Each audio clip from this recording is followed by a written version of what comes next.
Hello, everybody, and welcome to Shelfside Spurs. As you may have noticed, I've new intro there. What do you think about it? Any comments, feedback on that? Hello. Yeah, you're breaking up. Okay. Mike's not great. John. Mine isn't. Yeah, oh no, it's all right now. Oh, Much right. better now. Okay, good stuff. Good stuff. Yes. So, just saying the new intro video. What did you guys think of that? Any comments or feedback? Very nice. good. Yeah. I went sort of through. last trophies 91.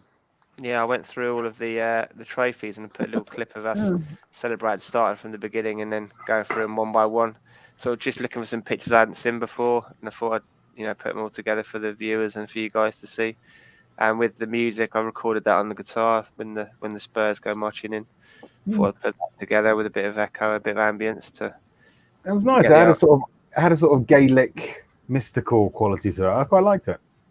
Yeah, that was. I'm Good. glad that was what I was going for. Try and hit you in the old heart chokers, the old hit you in the nice. strings. Yeah, it was a bit haunting, all right. Yeah. Yeah. That's what I was going for. Good stuff. So how is everyone?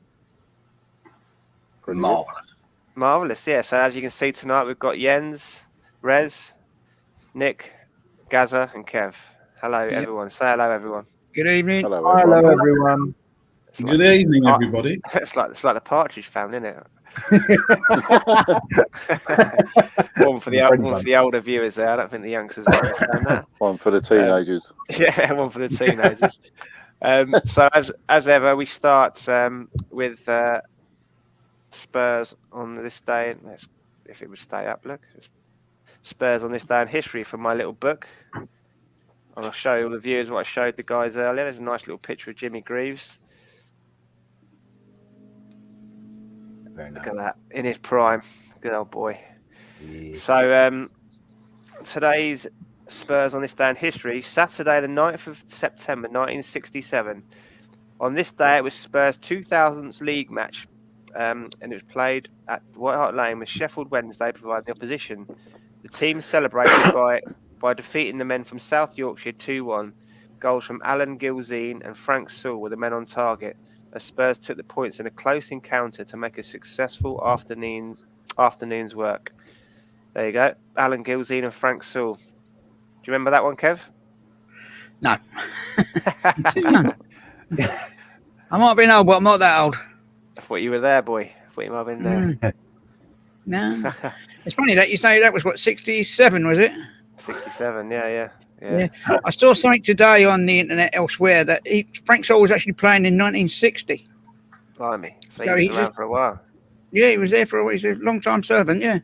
That's the weird one. He was involved in so many of our sort of 60s trophies victories, and yet I don't know virtually anything about him. You don't hear him talked about. Jens quiz next week. Yeah.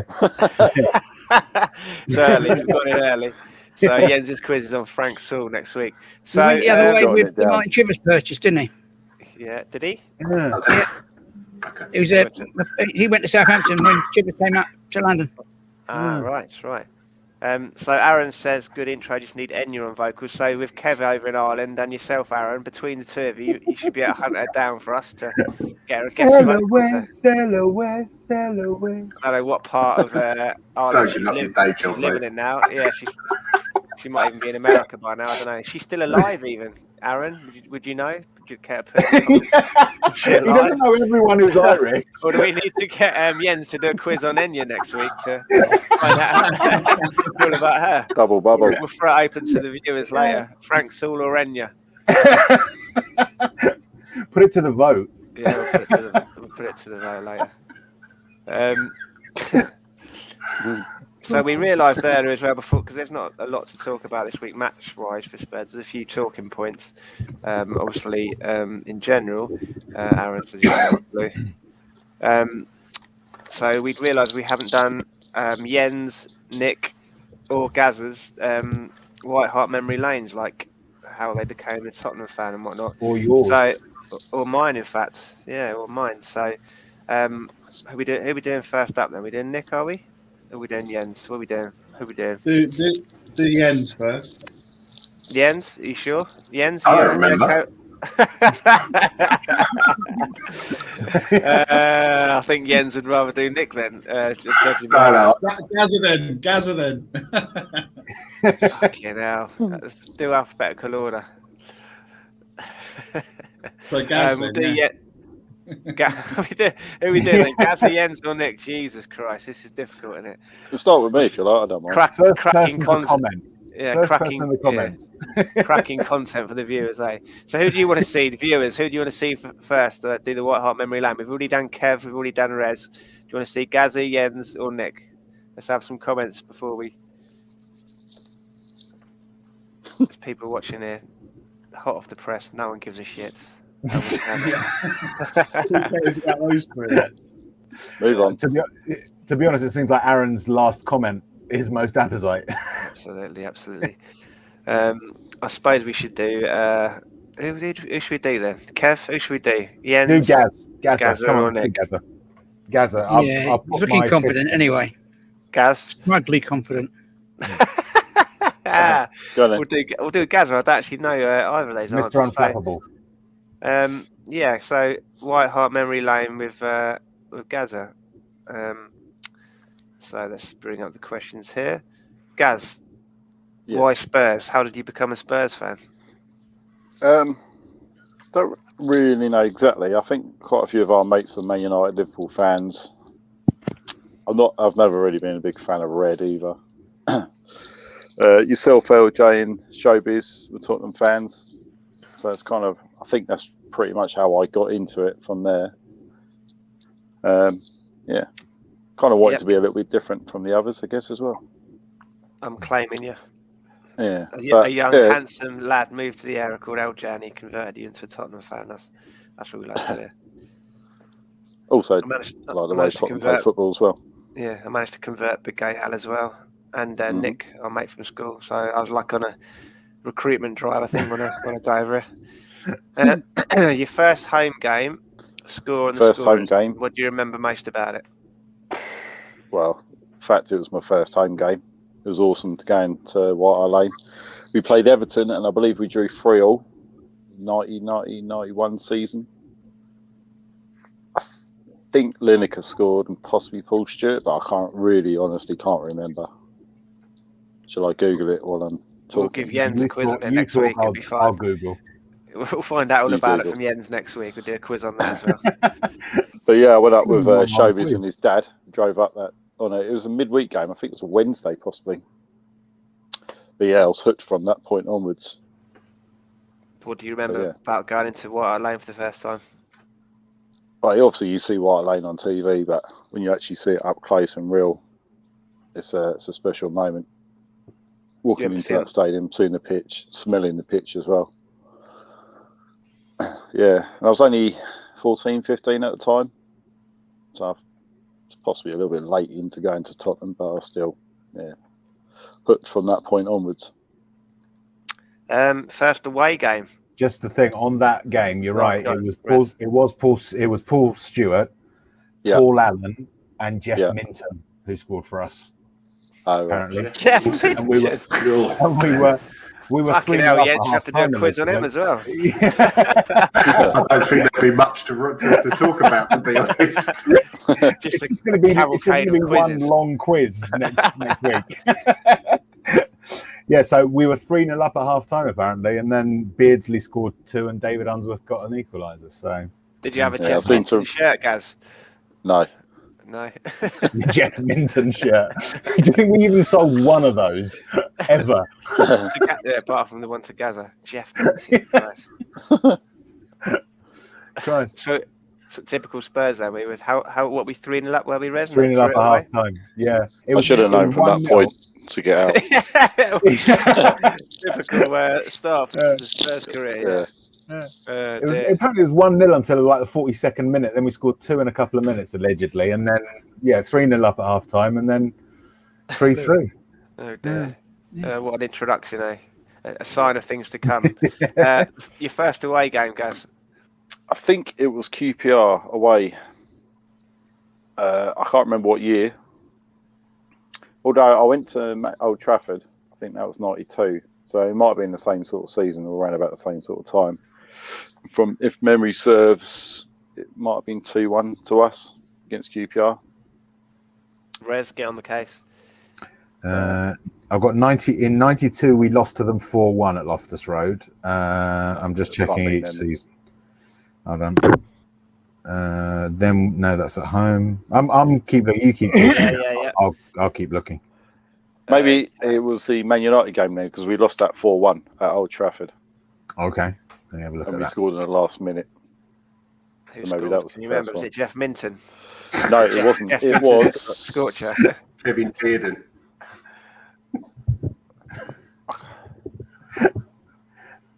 It might have been Barnby. I don't know. Hold on, Can't here we go. remember. All-time metric. Fucking hell, yeah, Rez has got. I remember Dennis Irwin scored against us in that game. Dennis Irwin, not his favourite player. Oh Lord, yeah. Not And then a so- year. Yeah, that was the game. Yeah, Go on. I was saying about on the group earlier that we got the train up with through the club. Right. Otherwise, I've always made my own way to games.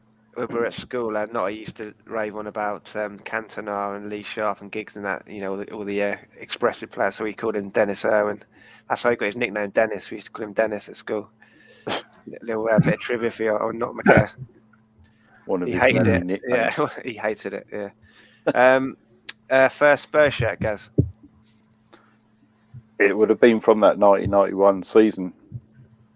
Although I haven't got it now. I've got the 91-92, so the shirt we wore in the cup final that season was the first time when we went over to Umbro. You got that yellow one, haven't you? And the yellow one, yeah, home and away. Yeah, I found that 4-1. Yeah. It would have been 92-93. Mm-hmm. And it would have been scorers for Man U were Cantona, Irwin, McClare, and Parker. And Barnby got a consolation in the 88th Paul minute. Parker and fucking Dennis Irwin. What the hell were Tottenham playing at? Not just that, Jesus Irwin also. Christ. Irwin not only scored, he got an assist as well. Oh, Jesus. Says it all. Lads, it's only Spurs. Yeah. But do you know what? Here's the weird thing. Do you know what the attendance was at Old Trafford? 42,000. Only 35,000. You know why? Because they were upgrading the stadium. Oh, was that in the middle of their At that redevelopment? Oh, of course it was. Yeah, that was when they were And we turning only- all their commercial thing, wasn't it? Yeah, our allocations around about 600. If I remember rightly, it was 621 our allocation. Oh, that's ridiculous. And we were surrounded by Man United fans, front, sides, and back. Anything That's thrown really at you? scary. Little pen. Yeah, all sorts. Piss and Constantly throughout the whole game, yeah.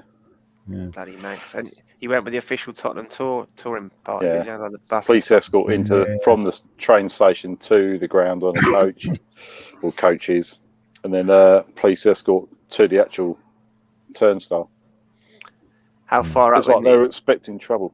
Yeah, were you high up in the stands or was it? No, we were in the lower tier. Ah, cool. Well, I mean, it was Wasn't only that- a few years after When- Hillsborough and all of the hooliganism stuff, so they were still they still treat us like that now, but they were treating us like sheep back then. Any fan, any football fan, peaceful or otherwise. Which year did you say? Yes? That was 92, 93.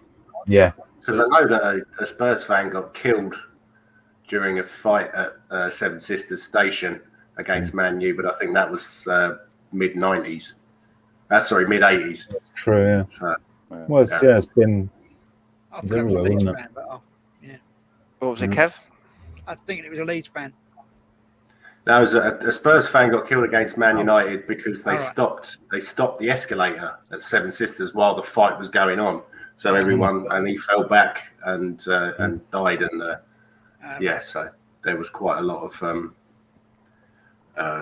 aggro between the two sets of fans, I believe. But, Bloody Max. Johnny was leading the way as usual. Gaz, first Spurs hero as a child. I suppose probably Clive Allen because of his scoring exploits in the late 80s, really. Ben Uddle. We had some decent players for around about that time as well. Also remember wanting to go and see Gascoigne play and Lineker.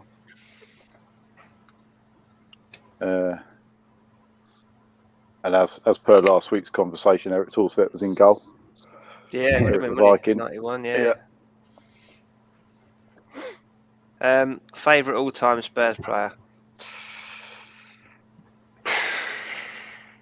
God, that's a tough one. There's a few out there. Always love watching Ledley King play. Just a shame he was obviously curtailed by injuries. Van der Vaart, I used to love watching him because I think he felt like what a Tottenham fan playing for his own club would be. You know, he got it instantly with us. Sonny, as you know, OJ, I love Sonny. Yeah, Sonny. Yeah. Who are you going for then? So, yeah. Favourite I don't know. all-time Spurs player? It's a tricky one. Like Favourite picking all between your time. favourite children, is it? I've only got one, and I don't like her much.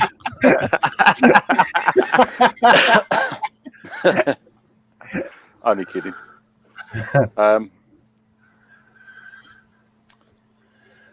Most disliked. I'll let you go with Ledley, Sonny.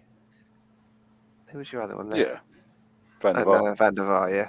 Van der Your Vaart. most disliked player, apart from Arsene Campbell?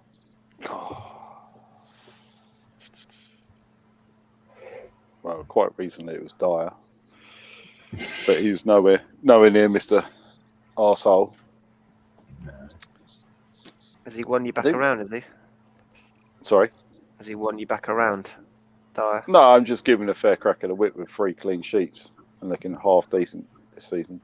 Yeah, but the thing is, even if he does fuck up, he doesn't do it on purpose. He doesn't go to screw the club like Campbell did. No. I mean, no one can come close to him. God, that guy. I don't know. I wasn't a big fan of Gallas. No, you weren't, were you? Couldn't hated warm Gallas, to I him remember at that. all. Yeah. So yeah, I'd have to say William Gallas. I remember even if he had a good game, you wouldn't cheer him, would you? But you wouldn't boo him, but you wouldn't cheer him either. I wouldn't clap him, nothing. No, you wouldn't clap him. No, he didn't like Gallas, did you? I remember that. We'll go with Gallas then, yeah. Yeah, I was just trying to see if there's anyone higher than him in the list. Yeah, I think he won you around, didn't he? In the end. Who, Gallas? Yeah. No. No. No. If you could go back in time and watch one famous game in Spurs history, which one would it be? What, in my lifetime? Any in Spurs' whole history. I'd love to have been there when the day we won the league in 1961. Would have been nice. Ajax, Champions League a couple of years ago. I would love to have been there. Because me and Nick were actually looking into potentially getting out there for that game. Because I was reading through the messages the other day about how many tanks of fuel it would take to get there and back, Nick. Yeah, I remember that, so yeah, Ajax game. I'd say it's probably mainly those two. And 91 semi-final, maybe. Props to that. Yeah, I went. Yeah, I didn't go to that, but I went to the 93 one when we got done by Donkey Adams. Mm. It was it scored the goal, was it Adams? Adams, yeah. Your favourite era and team? Season. But we our last season at White Lane was pretty good. From watching live. Yeah, it was when you knew when you turned up we were going to win. Yeah, there was a good buzz around the stadium the whole season. Yeah, it's just a shame we didn't quite win the league. But... Most memorable UK away day? Tony the Tiger is coming for you? Tony the Tiger was not bad. Although I think we drew that game. Been some good ones at Fulham with Jens. Yeah, Fulham, yeah, Southampton when we were 1-0 down, 2-1 down, 1-3-2. That was under Tim Sherwood. Is that when Needham was in the pit? I'll tell you one, actually, Stoke away. It was their birthday, and what's that program when the groom has to plan the wedding, and then the bride just turns up. It was don't tell the bride. Yeah, they filmed. They did their wedding. They did their wedding in front of the Tottenham fans at half time. Brilliant. It was brilliant. And about 6 months later, I come in, and my missus was watching it. I was at that wedding. She goes, "What?" I said, "That wedding there on the football pitch. I was at that wedding." She goes, "Shut up." I said, "It's Tottenham Stoke." And we were 1-0 down early doors, and we won 2-1. Charlie Allen got sent off. He got a big send-off from the Tottenham fans. They did a little birthday Charlie celebration. Yeah. And then, the wedding, that happened. And about 5,000 Tottenham fans singing "Does She Take It Up the Arse" during the ceremony.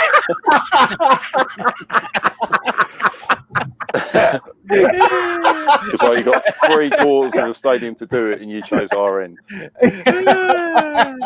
Absolutely mad. Yeah, that was a pretty good one. Speaking of the last season at what's it called at Spurs? Yeah. Oh, you got your seat. there's a seat. I got my seat, from the last game against Man U. It's not mine; it's my brother's. He whipped it out for me.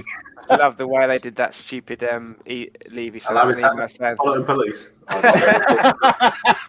try. I tell you, knowing Daniel Levy, I expect a bill. Yeah.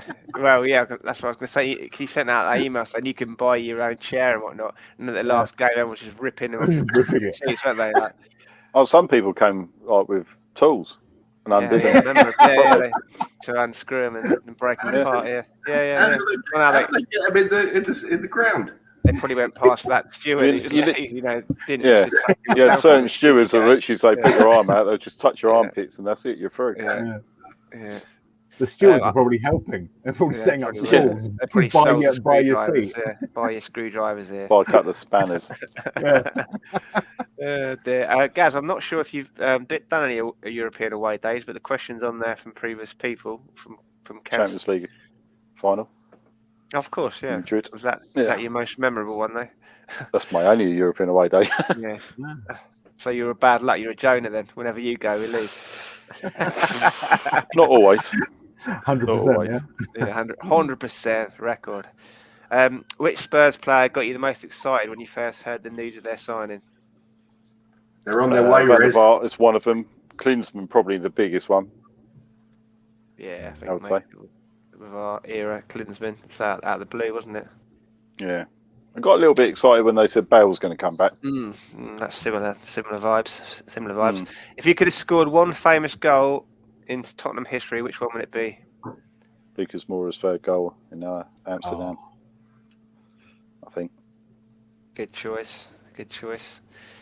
Which part of the old White Hart Lane was your season ticket in? I obviously know, South Lower. And right at the back there, so you could smoke. Yep. Yeah. And stand. And stand up, yeah. So, but they try and make you sit down. So by the time you got to the middle, you wouldn't bother and then stand up. No, we used to sing "Stand Up If You're at Arsenal." That was it. They had to start again. Do you remember I had that dust up with the steward that time because she was trying to make me sit down? I erupted at her because she was like, sit down. I can still hear her voice in my head now. Sit down, please. I said, what is the point of me sitting down? By the time I sit down, Spurs are going to go up the other end. There's going to be a chance and everyone's going to stand up around me. So what is the point of me sitting down in the middle here? She used to make everyone in the middle because I was in the middle. Like everyone sit down on the left, everyone sit down on the right. I just erupted at her one day. I was like, what is the actual point of me sitting down? Because by the time you get to me, something's going to happen and everyone's going to stand up again. Fuck off. Leave me alone. And then we had Levy sending out emails and threatening to ban people and all sorts of stickers on the seats as well. That went on for about 4 or 5 years and then all of a sudden they just gave up. Just left, they gave up, didn't they? What was allowed to get more now in the new stadium, sort of trying to get people to sit down again? No, because they put up the safe standing bars, haven't they now? In the south, of course they have. Yeah. So and they don't stand up in the West Stand where I am. That's for certain. Yeah. You might spill your Chardonnay, mate. Well, this is it. What was the loudest? Do you mind? My cayenne pepper is going everywhere. What was the loudest atmosphere you ever heard at the Old Lane? There's been a few. Most of them probably against Arsenal. Chelsea game. Chelsea was New Year's Day won it 5-3. That was good. That was pretty decent. Yeah. I think you missed the Harry Kane mask one, didn't you, when he curled it in from the angle? That's the one, not the loudest I've ever experienced. The brother-in-law's wedding that day. Because we went 1-0 down, didn't we, equalise, and then Kane scored that one, and we thought we were going to win the league And then they got that Yeah. fluky goal. 2-all, Where he kicked wasn't it. Yeah, where he kicked it into the ground. He scuffed his shot then into the ground. It bounced up over Hugo's hand. Fucking lucky bastard. Danny Rose first goal against Arsenal. Oh, Yeah, I was there right behind that one from where I was right behind it. Yeah. Have you ever got into a game hoping we'd lose to expedite a manager getting sacked? I wouldn't say hoping, no. I guess it kind of sits at the back of your mind, but it's kind of one of them things. You just still don't want your team to lose, do you? No, I'd say no on that one. Who would win between Poch's 2017 team, Birkinshaw's 81 team, and Pleat's 1987 team, providing their fitness was all the same? That's a tough one, isn't it? Mm. I see the other lads are getting a bit of a heads up here with the questions to getting their answers in. Yeah, just got too many quizzes to study. He hasn't got time to prepare answers.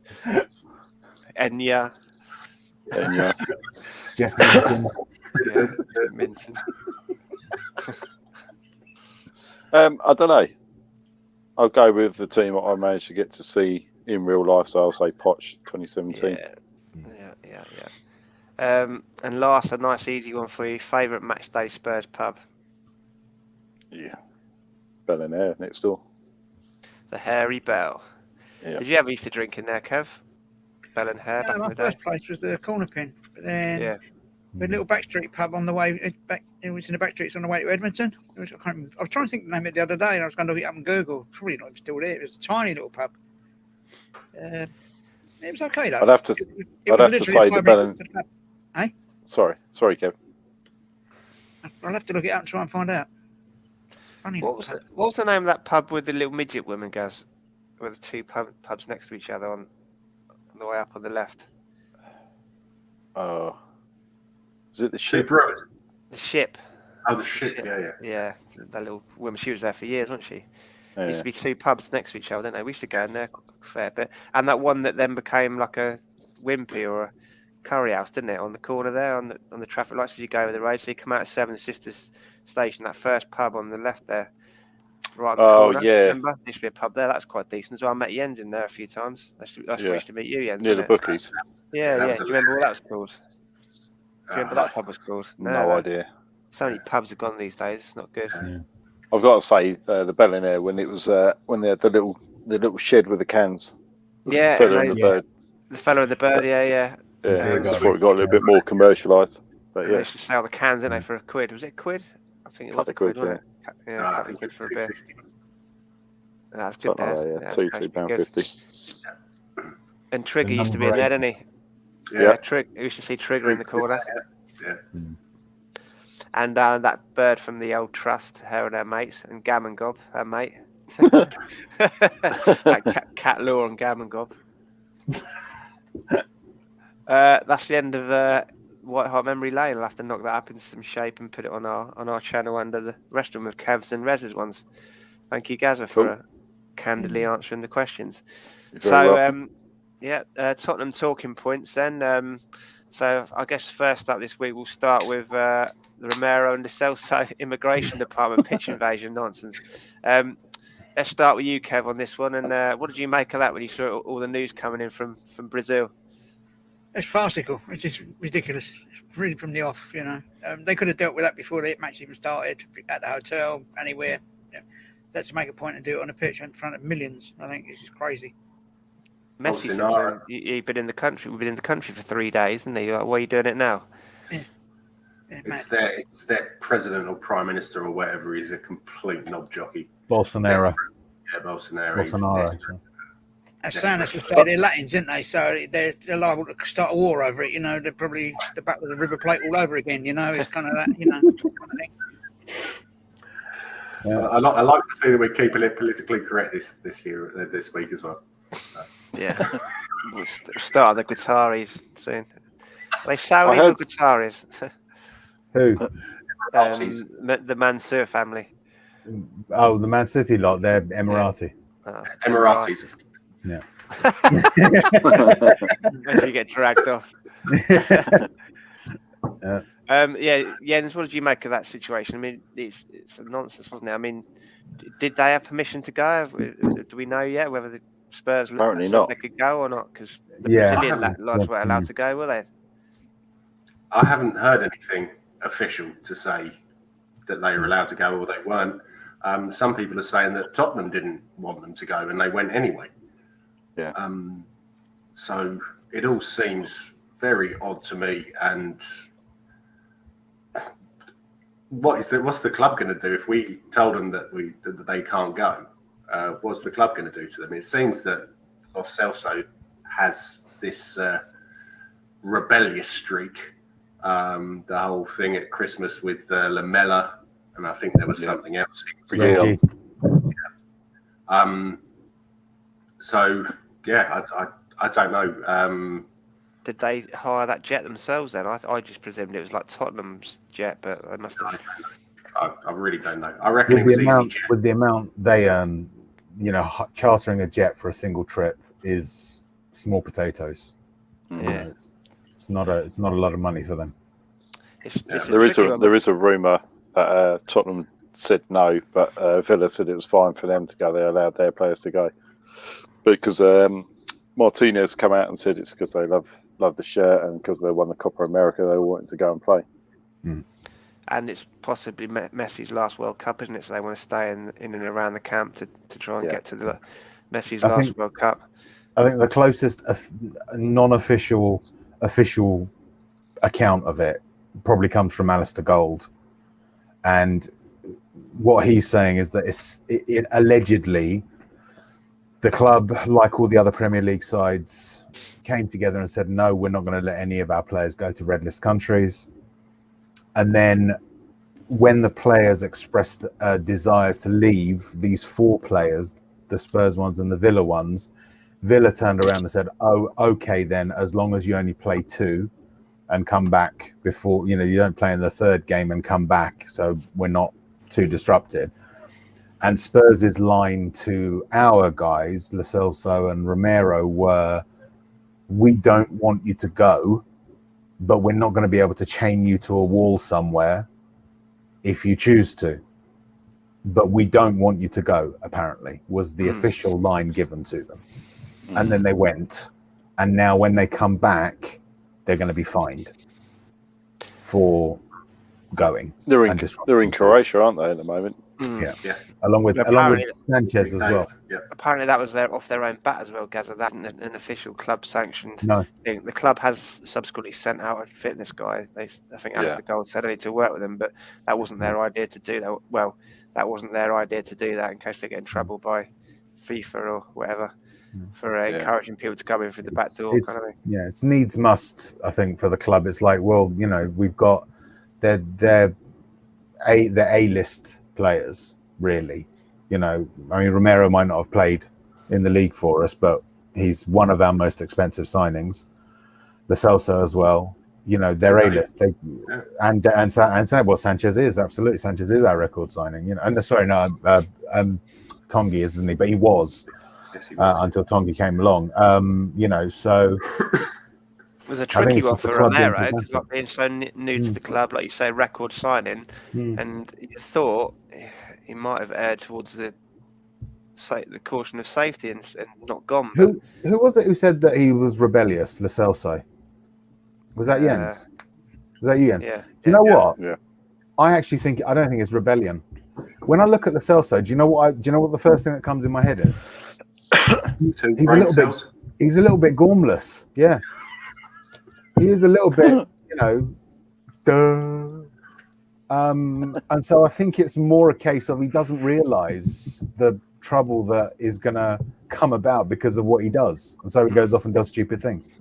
Speaking of people a little bit, Nick, you want to take this one? Sorry, I'm miles away here. I'm trying to do about as if to prove our point. Exactly. What did you make of Romero and Lo Celso's decision to travel and the situation they found themselves in with the immigration department coming on the pitch to try and drag them off to jail? Well, I don't see how they could say that they've not been in the UK when they're for the past 14 days when they're all over the media, TV, everything else. And what did they think? Oh, it's fine. My cousin's in the immigration office. They'll just let us through or something. You know, I don't know.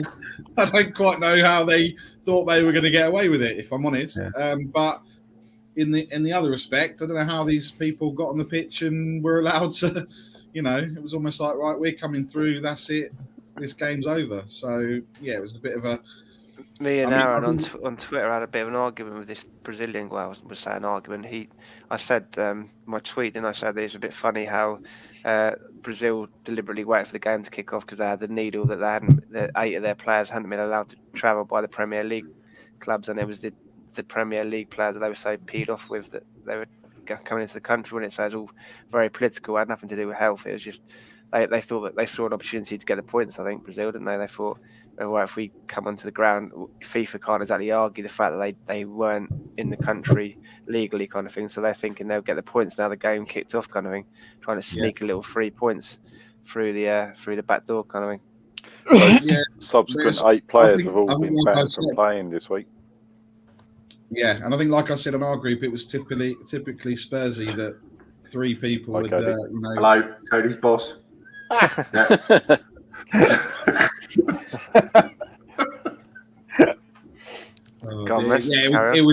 was typically Spursy what had happened, not just with you know, Argentina, but the whole international break. It was typically Spursy. So I don't know whether that leads you on to your next point. I was hoping it kind of led you on to the next point there. As if by magic. Oh, look at that, eh? Boom. The international break injury crisis. Who's left to face Palace? One man's bad luck is another man's opportunity for Gill, Emerson, Winks, Roden, Davis, and Doc, who just started 11. So we seem to have picked up a lot of injuries, didn't we? There. When it comes to Winks, one man's bad luck is an entire fan base's bad luck. Yeah.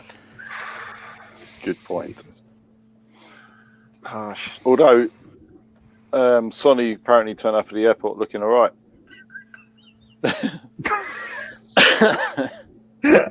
Did he? So yes, he did. Yeah. Sorry, and I got apparently I read by Cody's comment. I read today that Skip is hoping to be fit as well. Yeah. Apparently, it's not as bad as it. Fingers crossed. Who's that in? Skip. Yeah, he picked up for the under 21s. Kev, he picked up a groin injury. He's walking off holding both his groins, wasn't he? So, which didn't look great. It's interesting as well with Bergwijn because I was watching I was watching the Danish match and the Dutch match that night, and he came off without. He wasn't limping. He didn't seem to be any discomfort. So, yeah. I mean, people said it was precautionary, but if you saw the size of the ice pack, it was a big ice pack.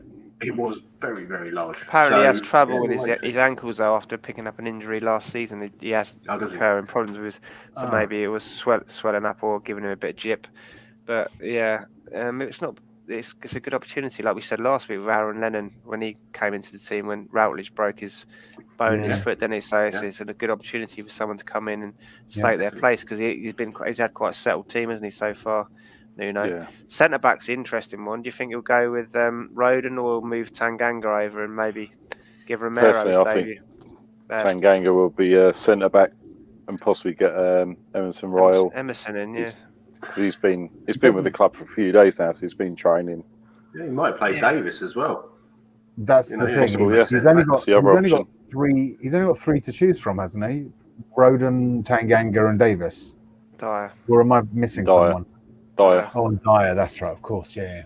Sorry. So I guess he can play Tanganga or Davis, can't he? Either side. Tanganga probably for me, and then he can get in the new guy Emerson, can't he? What's happening with Joe Roden? Having said that, Doherty had 2 good games for Ireland, didn't he? So 3, I think. Joe Roden joined up the Wales squad. Last I heard. Yeah. Did he come on? Did he play yesterday? Didn't know. That's the thing. I'm boycotting the World Cup, so I don't watch any of the matches. So I don't know who played where or anything like that. I'm just wondering about. Yeah. Oh, that screwed my next question up then, Rez. Oh, sorry. For you, anyway, not for everyone else. Harry Kane last night scored an absolute scorcher, but the commentators were continually making stupid comments. And at half time, did you see the nonsense? I don't know, Jens, you might not have seen it out in Holland, but at half time, the main commentator guy, he's not even a football room. I think he was that Mark Putach, whatever his name is. Pugach. He was going, surely the England players have got to go up to Harry Kane and say, stop dropping deep and you've got to stay up the top. It was like, what are you on about? Why are the other England players going to go up to Harry Kane and tell him what to do? Yeah, their captain, and tell him what to do. And then throughout the game, we had Lee Dixon making stupid comments about him going to Man City and going on about trophies again. And Ian Wright was going on about trophies Ian Wright at said half about time. it. Yeah. Why? And when he scored that goal as well, they went on more about Lewandowski's potential assist at the back far corner. Yeah. More than they were about Kane's goal. Saying the keeper could have done better there. Then they were just licking Lewandowski's arse when he scored his little when he crossed it for the assist. Yeah, ridiculous. Do you think it's just jealousy, Arsenal bias, or just it comes with the position of England captain, build them up to knock them down? Kev, what do you think? What do you make of it all? They're just looking for a story. They always are. He wasn't getting any service last night, as far as I could see. I must admit, I didn't watch the Irish games. I watched a bit of the Irish game on Tuesday night, but out of protest to this World Cup, so I didn't really want to watch it. But I thought I want to see what Harry Kane's doing because of obviously the weekend game coming up, and I've watched quite a bit of it. And he just wasn't getting the service. Everything was going down that left wing, and it was flicky passy, little triangles, and then getting back to the halfway line all the time. The ball was hardly ever coming across to where he wanted it, and it was really annoying me. It was just continuous down that side. Sterling, but the end product with Grealish was just it was going backwards all the time. Grealish was doing little tricks up by the corner flag and then coming back towards the halfway line and passing it back to someone else. All the time. I think Kane must have thought, I've got to do this on my own. Hold on to the ball. Ridiculous. Absolutely ridiculous. And there was a chance where what's his name? Not Rice, the other guy in midfield. Calvin Phillips should have put Kane through. He was open in the middle there when he was just for a nice easy free ball, and he went wide to the right, didn't he? Sterling or Grealish again. Yeah, I think it was Sterling, wasn't it? Yeah. Difficult to know what to make of it, to be honest. Cody Mack says Kane has been fueled by the haters and doubters. There is that, yeah. He uses it as fuel, doesn't he, Cody? We might get sick of listening to them, but as long as they doubt him, he'll remain motivated to prove them wrong. Always fancy a long shot on Chesney. Yeah, he took it so early. There's a guy on one of our group chats that said it was hardly a scorcher. I was like, it was about 40 yards out when he got the ball, just pushed it and hit it early to catch the keeper off guard. Fucking idiot. But the issue here is that I saw some of the blowback. I saw people sort of, the story about the story almost, the backlash against Kane. It's never been quite so vociferous as that. It's never got to the point where it's become a story in and of itself. Yeah, there's always been haters and doubters, but the media has generally been towards him, has been quite friendly. They might not necessarily been friendly towards us as a club in terms of trying to, write the story of his departure, but they've never actually turned on him. And if this is them actually breaking him down, that's a difference. That's different. And I don't know what to make of it. He's such a nice fella as well, isn't he? Such a nice, genuine fella. Why are they going?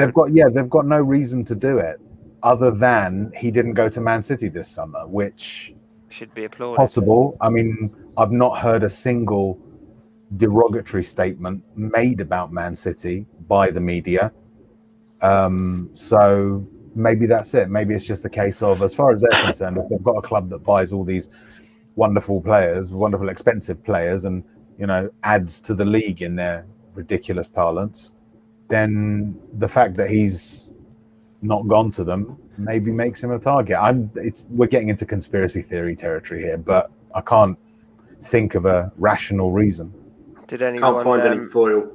Tin foil hat. Yeah. Did anyone listen to Mickey Hazard on the Tottenham away YouTube channel earlier this week. I haven't had a chance yet. He made the point. Go on. Sorry, he made the point that we've been saying, like, if he sticks around Tottenham for another couple of years, he's going to cement his legacy as Tottenham's greatest ever player, and it looks like he's going to be England's greatest ever player. So that legacy is greater than winning a trophy as part of Man City's, That was Jamie Carragher said City games. Yeah, Jamie Carragher said something similar a few weeks ago. Yeah. And it comes to a pretty pass. Well, I mean, this is a bit unfair on him actually, because he's, in my view, Carragher's become a really good pundit recently.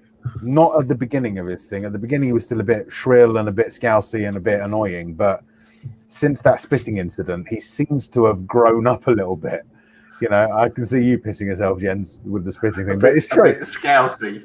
A bit scousy, yeah. Well, I like that. Yeah, it's, I think if Harry Kane wants to go to Man City, etc. But he recently he's become a lot more balanced. He's become more Ian Wright-esque almost, and he said it perfectly.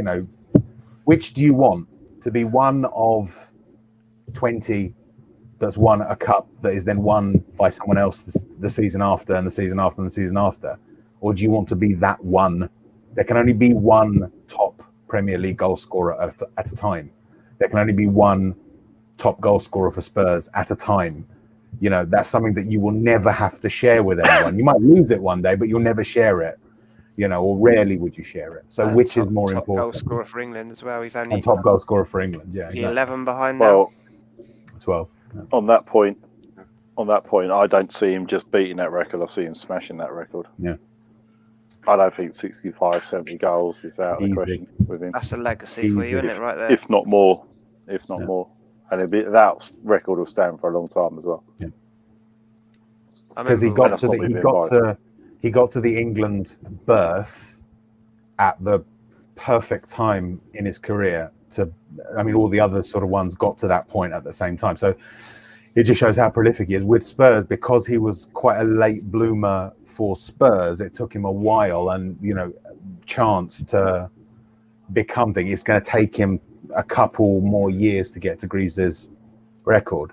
Even though Greaves played for 4 years after he left Spurs. For England, it works for him. For Spurs and for the Premier League, it'll certainly be close for the Premier League. That will take him a while. Spurs, if he stays for 2 seasons, I think he'll get it. Did you see that Curtis Woodhouse guy on Twitter yesterday? One of the TalkSport presenters. He said that we should be begging Jamie Vardy to come back because Harry Kane's not international, standard. He's not the world beater wheel thing. He is like, this is the bloke who played for Sheffield United and he's turned into a boxer. He scored. Yeah. He scored 16 goals in competitive games in a row now. Yeah, again, 15 games in a row, 19 in those 15 games. Yeah. And also the other thing people were saying about Mason Greenwood as well. Yeah. Oh, yeah. Everyone's saying Mason Greenwood's a better finisher than Harry Kane. We'll come back when he's got a World Cup golden boot, 3 Premier League golden boots. It's ridiculous. The amount of hat-tricks he's got in the Premier League as well. Mm-hmm. Just ridiculous, isn't it? Sonny is a better finisher than Mason Greenwood. He's a good finisher, Mason Greenwood. Sandra is a better finisher than Mason Greenwood. I think we can all agree that they're all better finishers than Darren Bent, another clown. Yeah, I'm a better finisher than Darren Bent, and I've never even played not semi-amateur football, if there is such a thing. I'm so bad that I couldn't get into a semi-amateur team. Get your boots out, Rez. I'm pretty sure that John needs some cover this weekend. Yeah. I do actually. I've only got 12 or 13 at the moment. Well, I'm big enough. I could lie down in front of the goal and maybe block a couple that way.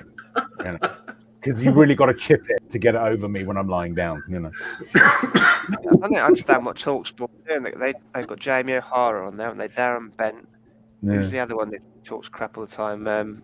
Gabriel Bonglahoy, he's said a few nice things about Spurs, but it's as if they want people not to listen. It's in the old days. It used to be like shock bait, didn't it?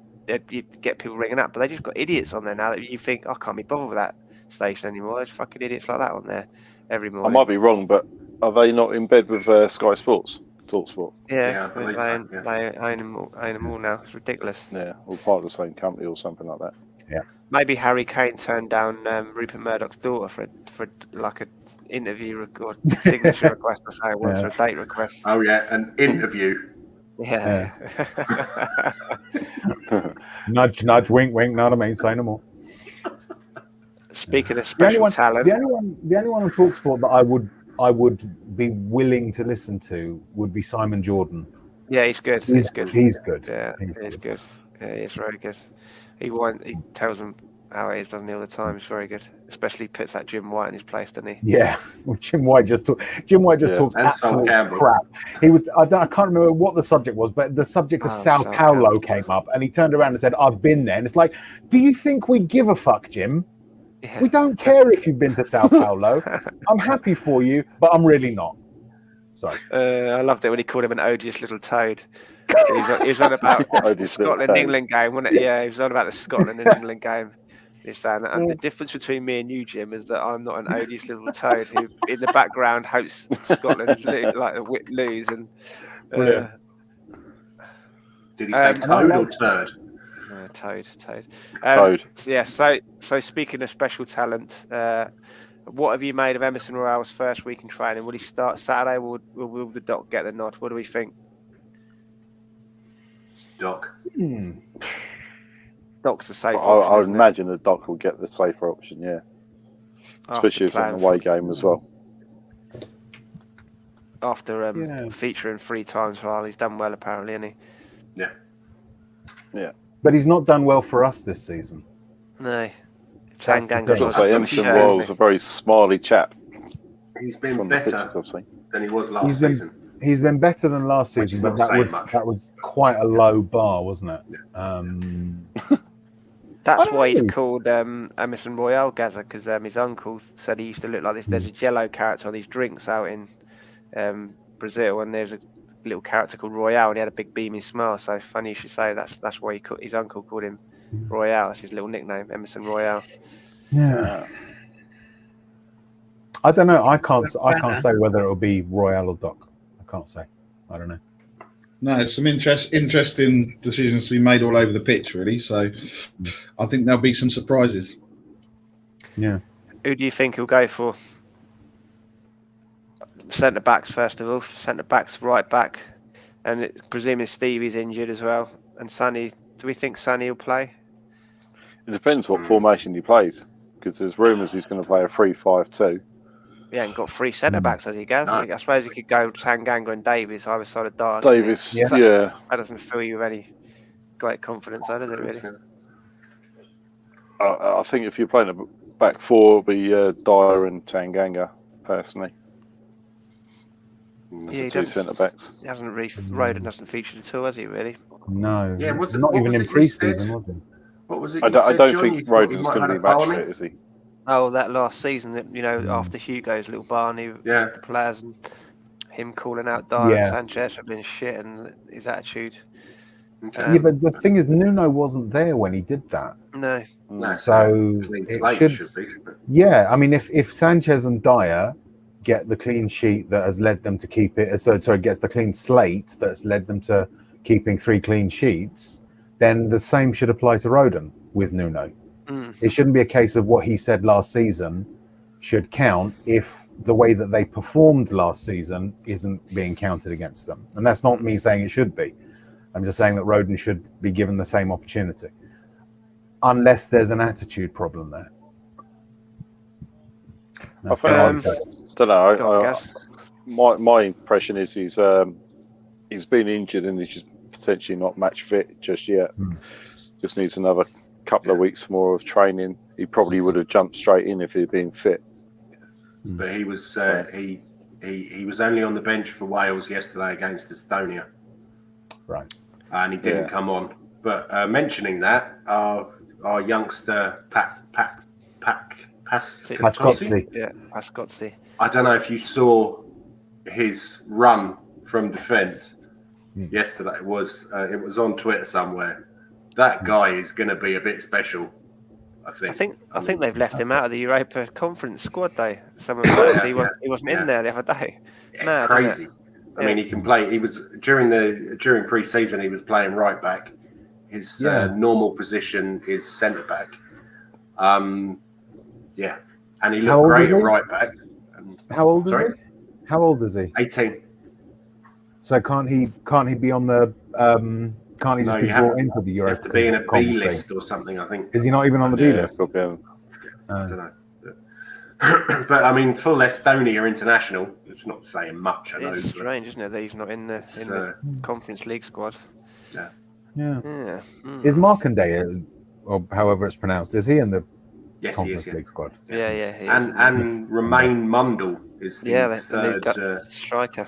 Third striker, which surprised me. I've never even heard of him. I mean, I go on the youth thread on Spurs community a lot, and he is very rarely mentioned. If you watch him really in 4 weeks' time, Rez, when Jens does his quiz about him, you'll find out all about find out more about him. We're going to do a quiz on Bungle. Yes. Who? Yeah. Like Zippy and houses.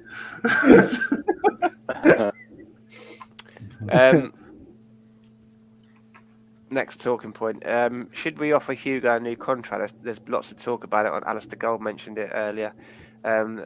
Offering him an extension to his contract. I think we just presumed that they were going to let him leave some kind of gentleman's agreement at the end of the season after his 10 years at the club and let him go back to France. But there seems to be talk of a contract extension now. What do you think is the best course of action for Hugo? Should we let him see out his career at Spurs, or should we give him a golden handshake and say thank you very much, go back and enjoy yourself in France for the last couple of years with your family? How would you play it? Apparently it's only a short-term contract extension that he's been offered, from what I saw. If that's the case, I would say keep hold of him, keep him for one more season after this season. If he wants to go back to France to see out his career in fair play, depends what assurances have been given to Galini as well, doesn't it? If he came over on the assurance he was going to take over next season, maybe Hugo's agreed now to stick around and be the backup whilst Galini settles in, kind of thing. I'd say whatever Hugo wants. Yeah, whatever he wants to do. If he's happy to stay, if he says, "Look, I would be happy to stay at Spurs and be the backup to Galini," give him a contract. If he says, "I really do want to go back to France," it will be, "Thank you very much for everything that you've done. You cemented yourself as one of our most important ever players. Thank you for your service, by all means." Yeah, spot on. I don't think anyone can add to that. Yeah. Give him a little extension so he gets a few quid out of it. Yeah, absolutely. Yeah, you're breaking up there, Gaz. I don't know what's happening to you. I got the gist of it, just to give him an extension so he can make a little bit out of it. Money wise, yeah. How would you rank him alongside Big Pat, having seen both, Kev? Yeah, second, without a doubt, second would be like Big Pat. I think with Hugo, I think his girls are getting to the age now where he pretty wants them back in France. I know there's a French community where he lives, and there's French, lycées they call them, don't know, schools, French schools. I think if it was me, there'd be a crucial sort of age where he would want to be integrated into French lifestyle, I should think, as instead of being an international thing. I think at the age, he's more of a country boy from France rather than a big town boy as well, I believe. Yeah. You know. Oh, is he? Okay. His family's very rich, though. That's the thing. He comes from a very wealthy background anyway. He does, yeah. So money, I mean, that thing about giving him money, it might not even be an issue for him if it came down to that. Yeah, family is important. Yeah. So let him do it. I think Rez got it right there. Let him do whatever he wants to do, really. So he's earned the right to make the decision, hasn't he, himself now? Yeah. Gaz is back in there. And Cody's bang on the money. He really is. His reflexes are still as sharp as they were before I become unemployed. See you, Cody. See you, Cody. It's his fault. But yeah, his reflexes are still sharp as, razor sharp. He doesn't seem to be deteriorating physically. The weakness in Hugo's game has always been his distribution, and yeah, that's true. It's not. We might not have kept him as long if his distribution had been better. Yeah, Yeah, but shot stopper wise, there really isn't. Who else is as good as he is? Who else in the league? His highlight package is unreal, isn't it? Yeah, some of the saves he's pulled off. Yeah, there's no one anymore. But I think a couple of seasons ago, De Gea was. A couple of seasons ago, yeah, absolutely. Was doing but I think he seems to have lost it big time. Yeah, Hugo. Well, he's done a Joe Hart, doesn't he? He's done a Joe Hart. He's done a Paul Robinson. It seems like his confidence is shot, and so it's curtains for him. But Hugo's kept it for all that time. He's 34, 36. Not that old, is he? 34. Yeah, Blimey. goalkeeper. Another 10 years. Yeah, well, Neville Southgate, Neville South Hall. He played until he was 40 or something. So did Shilton. Yeah, Shilton, Grobbelaar. There's a guy, what was his name? He played till he was 54, didn't he? John Burridge. John Burridge, John Burridge. How long ago did he have that bad injury? How long ago was that? Season before last. Yeah, that was that. Brighton. Last. 3 years That's ago. right. That's right. He went down and he did. Wembley. And no, it wasn't Wembley. It was at the new stadium. It was Brighton visiting. And that was actually I can't remember where I read it. I either read it or saw it. There was comments about Kane's captaincy. This is what actually got me into the whole Kane story recently, is the fact that one of the reasons that people felt that we did badly after Hugo went off and Harry became captain. He didn't really rally the troops. They were still shell-shocked from what had happened to Hugo, and it's what led us to losing the game, because he just didn't do what Hugo does.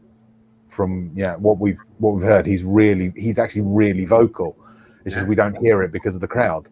I saw that video of him having a pop at Sonny in the dressing room. Yeah, that's right. Yeah, make the run.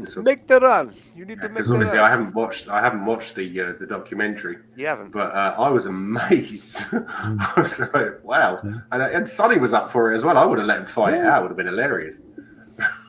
We've got some battlers in there. That's why I say Sonny is Mr. Tottenham for me now, especially after what Kane's done this summer. Sonny is the epitome of Spurs for me. He's like Van der Vaart. Van der Vaart has shown more passion, more Spurs DNA in his couple of years with us than I think Harry Kane has. I'm sorry, it sounds harsh, but he's done what, and Sonny for me has done the same, even though he's not one of our own in that sense. He came from Germany to us, but you see him, whenever he scores a goal, banging the chest, heart for Spurs and all of that stuff, Kane's celebration is his own. Speaking of legends of the club, next talking point. If you could bring back 3 former players in their prime into the current Tottenham squad, which 3 would you pick? Let's go around the house. Apart from Minton, let's start with you. 3 former players. Thinking about it from the deficiencies of the squad at the moment. So we need a centre back, we need a right midfielder, and we need a creative midfielder. So let's alter the question to that. Which 3 players would you bring back to solve those issues? What were the positions again? Centre back, right mid, right wing, effectively, and a creative midfielder. Okay. Centre back. Gary Mabbott, without doubt, he's one of my heroes. I've just scribbled that name down. Brilliant player, and a brilliant bloke. And I can remember being told when I was, I think, 7 or 8 years old, that he was diabetic, and I was like, "What does that mean?" It's like he has to take an injection every day. Because of 2 injections every day, because of his blood sugar is low, etc. And I was like, I didn't understand most of it, but I was like, and he still plays football. So that made a massive impression on me, and he's definitely one of my heroes. What was the right midfielder? Right wing. Right wing. Right wing. Was Galvin right or left? Left. He was left. I remember because of Ricky Villa's FA Cup goal. It came via Galvin, didn't it? It did indeed. But it actually started from Graham Roberts. Good tackle at the back. Do you want to think about that while we go around? We'll do centre backs first. Rez, have you got a centre back for us? Centre back for me would be Ledley. Much as I love Gary Mabbutt, and I think he's wonderful. Ledley I saw Ledley play a couple of times. And yeah, I would go with Ledley for centre back. Nick? Ledley. Apart from Ledley or Mabbutt, who would you go? Apart from Ledley or Mabbutt. It's like a draft in America. Wasn't the question. They've already gone. And then we end up with bloody Dyer and Sanchez. Go with Gary Doherty. No one can Gary get worse. Doherty, Gary Doherty. Yeah. So in the interest of it being like an American draft system, you can't have Gary Mabbutt or Ledley King. Who are you going for? Me. That's tough. No, Nick, he hasn't chosen one yet, Kev. He's well, my one's been chosen. Exactly. It's an American draft system. You're allowed to choose any legend throughout your time, apart from Mabbutt or King. Wow, outrageous. No, I think no, just throw me because I'm like, who am I going to choose? Stop buying for time and fucking choose. Tony Gardner. Tony Gardner. No, do you know what? I think for me, just because of my other one's been robbed. And in terms of his passion and I think love for his club, and that's Michael Dawson. Good choice. He'd do well. Good shout. Kev, apart from Gary Mabbutt, Ledley King, or Michael Dawson, I'll go for Mike England, I'm afraid. Sorry. Nice. Solid. He was a stalwart for many years in the club. He was Mr. Dependable, you know. He had an off day every now and again, but he was always there. You know, he's one of those in that position. Henry Michael England, as he's known as, and I throw in Perriman alongside him. He gave everything. He was another one of those that, skill-wise, he had some levels of skill, but he was 120% as well, just like Mabbutt was. You know, you knew when he turned up on the day, he bled Tottenham. You know, he was Mr. Tottenham as well in his prime. Still is. And who else did I have there? Clive Allen I want to put up front as a striker. Yeah. He'd always get you a goal, no matter where. We'll come back to that, Kev. We're going to do the centre. Sorry, I didn't know. I thought you were just doing the... Yeah, no. Sorry. I've had a little bit of interruption there on the Wi-Fi, and it was crackling and sprinkling. That's why I've not got the drift of it all. Sorry. That's just the YouTube algorithm shutting Jens up, I think. He was talking nonsense, so just crackling to shut him up. Gaza, so centre back. If you could choose any centre back from our... I knew you came round to it towards the end. I knew it. I'm joking. Seriously, I would have gone Ledley King or Gary Mabbutt, but I would say in prime, Jan Vertonghen. Oh yeah, I'd say recently with ones that have not been chosen so far. So yeah, I'd say Jan, super Jan. Okay, Jens has done a runner before he's got. What about you? No, hold on. We got to get yours, LJ. Me, so yeah. So you can't have Gary Mabbutt, Jan Vertonghen, Ledley King, Mike England, and who was next? Oh God, who was next? We said no, Michael Dawson. We had who was yours, Michael Dawson. I had Jan Vertonghen. Nick had Jan Vertonghen. I said that. Who would have? Yeah. Anyway, go on. You got them all. Graham Roberts. Oh, got them. There you go. Graham Roberts. He'd do well in today's team. Tough tackling, no nonsense centre back. No. Although Toby Alderweireld as well. I could go for Toby or Graham Roberts. I think. No. Jens, right winger. Who are you bringing in? Go around the other way, LJ. Yes, go the other way. So Jens has got a bit more time to think, but he's got last pick. I've got an answer. Gaz, right winger. That's right. Jens has got his answer. For me, is it? I'll have Chris Waddle. Bring in Chris Waddle on the right wing. I was going to say Waddle. Unlucky, Roses. Aaron Lennon. You could have Bale there, playing in off the right. Who are you going for then, Gaz? Okay, Bale playing off the right. Bale, okay, fair enough. Yeah, Kev, right winger. Well, am I allowed to say Bale as well? I'm not, am I? So. No, he's gone now. His draft pick's gone. No, all the names have been rattled off there. They've been nicked. Oh, God. So you've lost Waddle and. Can you skip me? Bale Give me so far. 30 seconds. Yep. Nick, Yeah. Oh, God. right winger. Well, as again, I've been screwed up. Can I put Ginola on the right wing? If you want, yeah, I'll do that. Yeah, there He you go. didn't play on the right much, though, did he? In my team, he's playing on the right wing, mate. Are you Nick's George going Graham? to get a tune out of him. Nick's going to get a tune out of him. Rez. Will Fox. Waddle.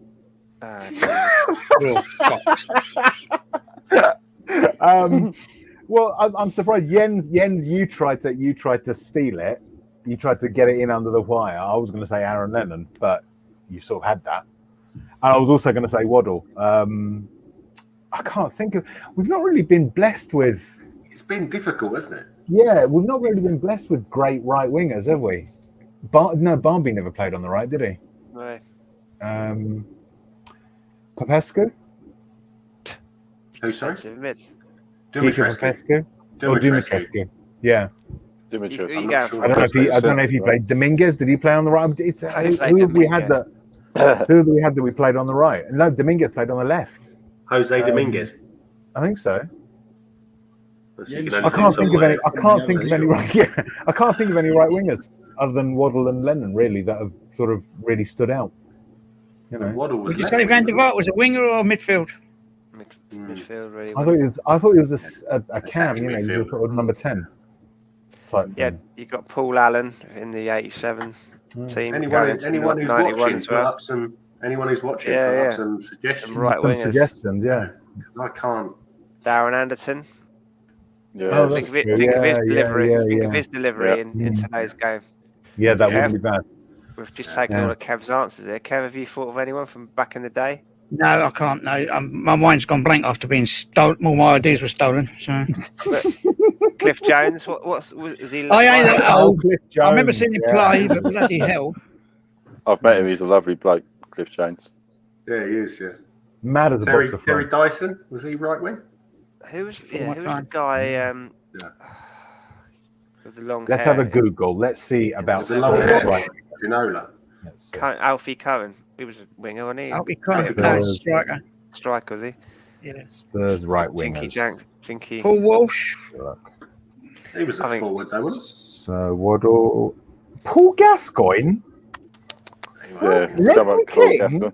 Leslie King, Son Heung-min, Oliver Skip, Some, Michael Carrick. yeah, No I think they've dropped the ball there on this one. Have Google. Yeah. So Jimmy Neighbour, Eric Jimmy Lamela. Pierce, Crankier. He played on the right occasionally. Occasionally. Yes, Good, Oh, yeah. yeah. George Robb, Ericsson Jimmy used to play on the Robertson. right, didn't he, as well? Yeah. When they used to play Dembele and Big Vic in the middle there. Ericsson on the Ra- right. Ralphie Daly on Coates, the left. Ralph Coates. Who was, Ralphie with his long flailing hair. who was right wing in 81, 82, Kev? You obviously had Galvin on the left. Did Ardiles play off the Galvin. right? No, Galvin was more. Galvin was left, wasn't he? He played Tony Galvin was left wing. He Yeah. played off the right because you had Hoddle in the middle, obviously Ardiles, Mickey Hazard. Yeah. Maybe they played one of the central guys off the right. Sometimes they play Hoddle off the right, didn't they? And put Ardiles and Hazard and one of the other guys in the middle. Ali Dick, No. Mickey Hazard, Mickey. Oh, Mickey. Oh, Howard Mickey. Oh, Mickey. Chris Jones. Anyway, moving swiftly on. We've got some great names there anyway, haven't we? So Darren Anderton, Ginola, Waddle, Bale. Yeah, we've got some good choices to make there. So Jimmy Pierce, going way back was Pierce, Jimmy Pierce. I'm still trying to think who the right winger was in 81, Kev. Come on, Rez, hurry up. You find it. I'm looking at the squad. 81, right now. 82 cup final team. Well He done. played off the No, right. just the first team squad. And, Yeah. in Read- yeah, I'll read midfield, them we out. got Villa, Ardiles, Oh, Villa would have played off the right on that day, I guess. Galvin, Galvin Dick. was off the left, yeah. Yeah. And then so the last player, our creative mid, like our number 10 in the free roll. Nick, let's go with you first as you let you have first draft on this one. Well, I Creative could player, number choose 10. a plethora of players. Who could I choose? Now I'm spoilt for choice now. You are, yeah. I've got too many to choose from Yeah. now. Not enough before, now too many. Now too many. I think I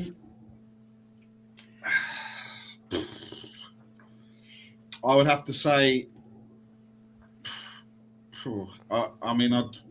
It's probably between Ericsson and Van der Vaart. I would say, with maybe a sprinkle of Carrick in there. Okay. So I'm just gonna throw 3 names out there to try and take some of those put ones everyone else off. Kev, let's come back around that way. Number 10, a creative midfielder. So in a free role behind the striker to go and pull the strings and be creative, passing, creating skills. Well, it can only be Huddle. Yep. Yeah. Perfect. Sorry. Well, Yes, Kev. Kev's got the old first best draft there. Gaza, literally Gaza. Can you think of anyone whose name's similar to your own? Gaza. Yeah. You going for Gaza? Yeah. Your draft's going for Gaza. Jens.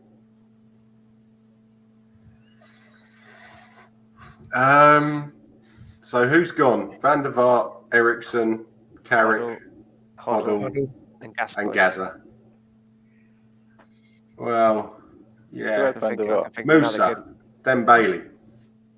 Even that, he wasn't really he wasn't, was it? No. We did try him there a couple of times, but again, the thing is, it's not the issue here is not necessarily what position they play, it's what role they fulfill. And Dembele was a creator, even though he played fairly far back. But John did say the guy who floats behind the striker. So there's a couple of names I can think of who haven't come out of the hat yet. Some good ones. I've got 3, essentially. My mind's gone blank.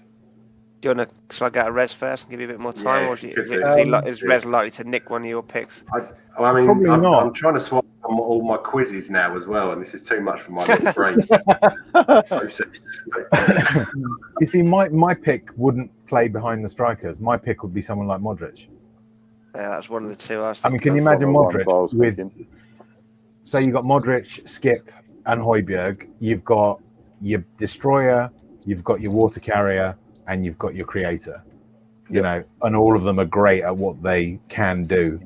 And Skip, especially, at that age, is already a good destroyer. Imagine if he develops. Højbjerg can do the donkey work of the midfield, both in terms of defensive and attacking. And Modric we'd rip teams apart, especially with 3 attackers up front. So I would say Modric is what we would need rather than a Cam or a number 10. That's my view. You got one? Maybe he's Danish. Jens. Yeah, that would be decent. I thought they said Ericsson already. Nick did, yeah. Yeah, Nick was one of Nick's was I mean, he took Ericsson, Van der Vaart. Who was the third?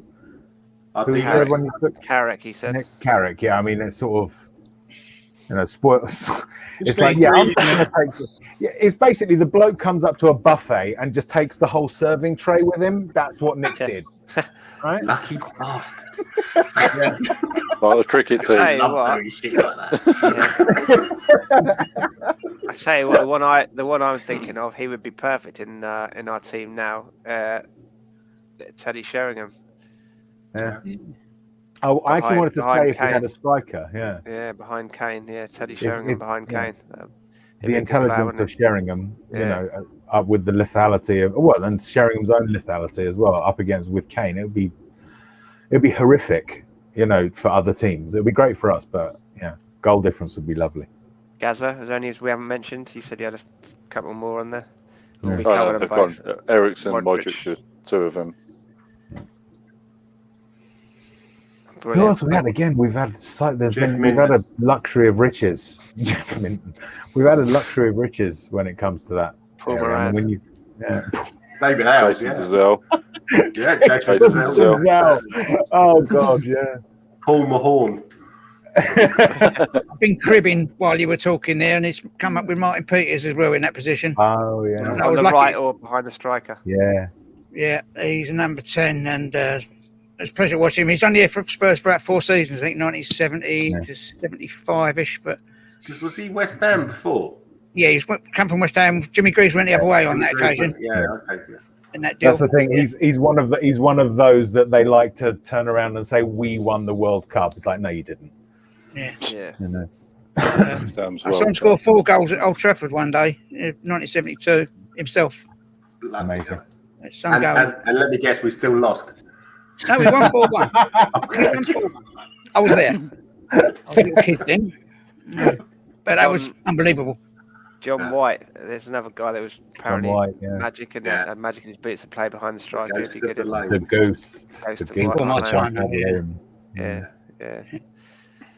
Killed by lightning on a golf course. I mean, how tragic. Yeah. You know, I mean, I had just to drive past it. It used to give me the shivers every time. It's not far from where the Spurs Lodge is now, actually. No, that's right. Yeah.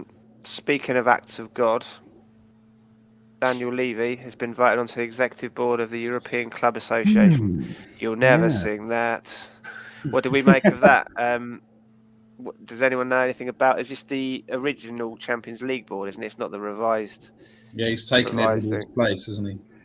It's the board that did the negotiates with UEFA, from what I understand. Good and God. it's the organisation that the Super League clubs left or wanted to leave. Do you think the two are linked? That after the problems they had pulling out, then they put the tough negotiator in. Is this going to be like David Dean being on the board of the FA when he was the Arsenal chairman? That we're actually going to get something out of it. You mean Richard Scudamore? No, David Dean. No, David Dean. Their chairman. Bent as a 2-bob note, wasn't he? Their chairman was on the board. I didn't know he was on the FA board. I thought Scudamore. I know Scudamore was on the Premier League board. Sorry, you're right. Yeah. But he wasn't there. Is he anything to do with Arsenal, Scudamore? Scudamore was, yeah. Oh, was he? Okay. He was the one who influenced the Premier League to force us to play that game against West Ham, Lasagna Gate. No, that was David Dean, wasn't it? No, that was Scudamore. That was Richard Scudamore. Okay, I could have sworn that was David Dean. No. We'll do a quiz on him next week, and you can. The only Scudamore I know used to ride horses. No, that's another Scudamore. That's Peter Scudamore, I think. That's Peter Scudamore. That's right. Yeah. I think LJ. I think whatever benefits Daniel Levy is the reason why he's been voted onto that board. I don't think it's for any other reason. I think after the issues the clubs had getting out of it last time, they've already put their top dog in to negotiate their release next time, haven't they? That's probably. Funnily enough, it's the Premier League. It's the other Premier League clubs that have thrown their support behind Levy. Really? It was a choice between him and some Man City bod, and when the Man City bod found out that pretty much the rest of the Premier League wanted Levy, he withdrew and left the field clear for Daniel to be elected to the board, to the ECA. It's Daniel board. Now, is it? Daniel, I noticed that as well, Jens. Only because since you've been sitting in the West Stand, hey. Only because you grammatically deficient individuals. I used Levy once in the sentence already. You should have said "Sir." Or Sir, yes. Our faithful leader, Daniel Philip Levy, by his full Daniel name. Philip Levy, yes. Or Philippa, as we call him in the club, you know. Pip Levy. Jolly good, Pip. Hello. So basically, it's. Listen, this is. I think it's time for my rant. This is just again the stealing of football from the working man. Okay, that. These boards, these organizations, they do serve a purpose. We can't do without them. Football is now so complicated. and there are so many considerations there are so many factors to take into consideration. We need boards like this, but the fact is these boards hold far too much power over the game. There is not enough input from the most important part of football, the fans. Okay? Hell yeah. What happened also, we got all this noise about fan representation on Premier League clubs after the ESL. What's happened to that? I've not seen anything. Okay, maybe it's not been happening. Maybe we needed a new manager, new summer signings and all of that stuff. But it's gone very quiet, And this is where we see the problems that we opened the show with regard the international break, okay? There is no leadership here. All the way from the top, from FIFA, all the way down to the individual FAs, even the regional football associations and organizations like the European Club Association, they don't care about providing actual leadership and actually making the experience for fans something that football used to be, an experience, something that you can be tribal about, something that you can draw meaning from, even if it's a slightly petty meaning. All they're concerned about is how to generate revenue. Now, that's not necessarily a bad thing because revenue is necessary, but it shouldn't be the only arbiter. It shouldn't be the only factor that these organizations concern themselves with. And at the moment, that's all they do. Well, that's why they changed, the stadiums. They upgraded the stadiums, etc. Because before it was just the working class who didn't mind strolling through a massive puddle of piss to go and take a piss in a trough which was blocked with cigarette butts and stuff like that, and be stood one part of the terrace 1 minute, then you score, then you're like 15 meters in front, and it wasn't very comfortable, was it? No. But when they wanted to make their money, they had to invite the more middle class people. And the thing is that there are things that organizations like this would be good at. One of them is the fact that stadia are far safer nowadays.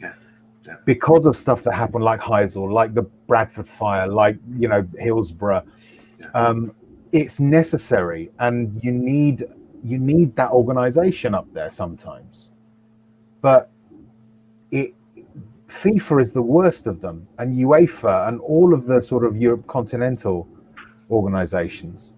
FIFA had the opportunity to lay down the guidelines. It wouldn't have been difficult to say this is the situation for international games during the hoping for the ending of the pandemic, but while there are still quarantine measures in place.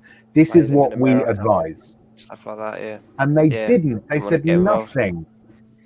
And Infantino, what a drink of water. He comes out the other day saying, yes, the most glorious competition in South America. We don't give a shit about glory of the competition. It's not your job to tell us it's glorious. It's your job to say to the various organizations around for the sake of the fans, this is what needs to happen, and provide some leadership. Not be a mouthpiece. I think Alistair Gold was saying, how difficult would it have been to say to the Brazil and Argentina, right, obviously you're a red list country at the moment, play in America. You're playing it in America. We want the game played. You're still going to go ahead. Play it in Europe. Most of your players are in Europe. Players are based in Europe. I mean, it's not rocket science, is it? But they're just deferring to the health organisation, saying it's not for us to decide where football games should and shouldn't be held. It's up to the immigration departments and But when they want to hold a World Cup, they can traipse into a country and alter all the laws they want, and this is genuine. This isn't a thing. Tax laws, sales laws, all kinds of laws in order to generate revenue. In that sense, it's perfectly fine for them to interfere. It's perfectly fine for them to be political and to alter thing. But when it comes to actually providing leadership that would require just a tiny little bit of effort, no. At that point, it's hands off. Well, they don't want to be sued, do they, by the football associations of the countries who they've said that can't have games, and they're obviously going to sue them for loss of revenue. And and whatnot for not having games this stadium. They just don't want to be going down that route. It's ridiculous. And they've got sponsors to think of, haven't they? Like Coca-Cola got the needles. Yeah. If it's Coca-Cola Stadium and FIFA say you're not having a game there, then they're going to sue them as well. So it's a can of worms. They don't want to get involved. That's all politics. It's nothing to do with health. It's all politics. I think they should just look into Platini and Blatter's bank accounts and take all that money out of there. And Speaking of UEFA, when sorry, go on, John. You were saying. Go on. I was just saying, look at UEFA when they should show strength when it comes to FFP, they fold, and when they should be lenient, they come down on a can of worms to the point of they come down like a ton of bricks, like player celebrations and wearing of T-shirts, or what was that thing with Celtic a couple of years back? There was something that Celtic did, and they were fined or something. Apart from racism, Rez, they don't take that apart from racism, seriously. no, it was some logistical thing about their seating or something. Something to do with Paddy Power. I can't remember. Yeah, they fined Nicholas Benton more money, didn't they? Yeah. For wearing pants with a sponsor's logo on Paddy Power in Hungary or someone for a racial chance. Yeah, it's ridiculous. They're terrible. That leads me on to my next point. What is it with the European countries determined to misrepresent the taking the knee sentiment from England as the anti-racism gesture it's intended to be? Is it anti-English or pro-racism in intent? Are these countries racist, or they just don't like England? I'm not sure you can blame solely. I don't think you can say European. I think you have to say Eastern European. It's not only that. There's quite a few English clubs fans who have been booing it during games this season. But just in this international break alone, Gaza, like the 3 games that England have been involved in, when England's players have taken the knee, there's been resounding boos, and obviously there was issues in Hungary with Raheem Sterling and the other guys getting racially abused and stuff. Jude Bellingham. Did you see Lewandowski pointed to the respect badge on his sleeve when the Polish fans were booing it? So it's a can of worms, but is it anti-English, or is it just it's racial scumbags? Yeah, I think you find in Eastern Europe, the immigration hasn't really happened like it has in England and Eastern Europe, so they're not integrated, and so I think you will find an awful lot more racist fans, and also I think they tend to flock to football as well, because they see it as a recruiting ground, because it's young teenagers going along to watch the football, and tribalism.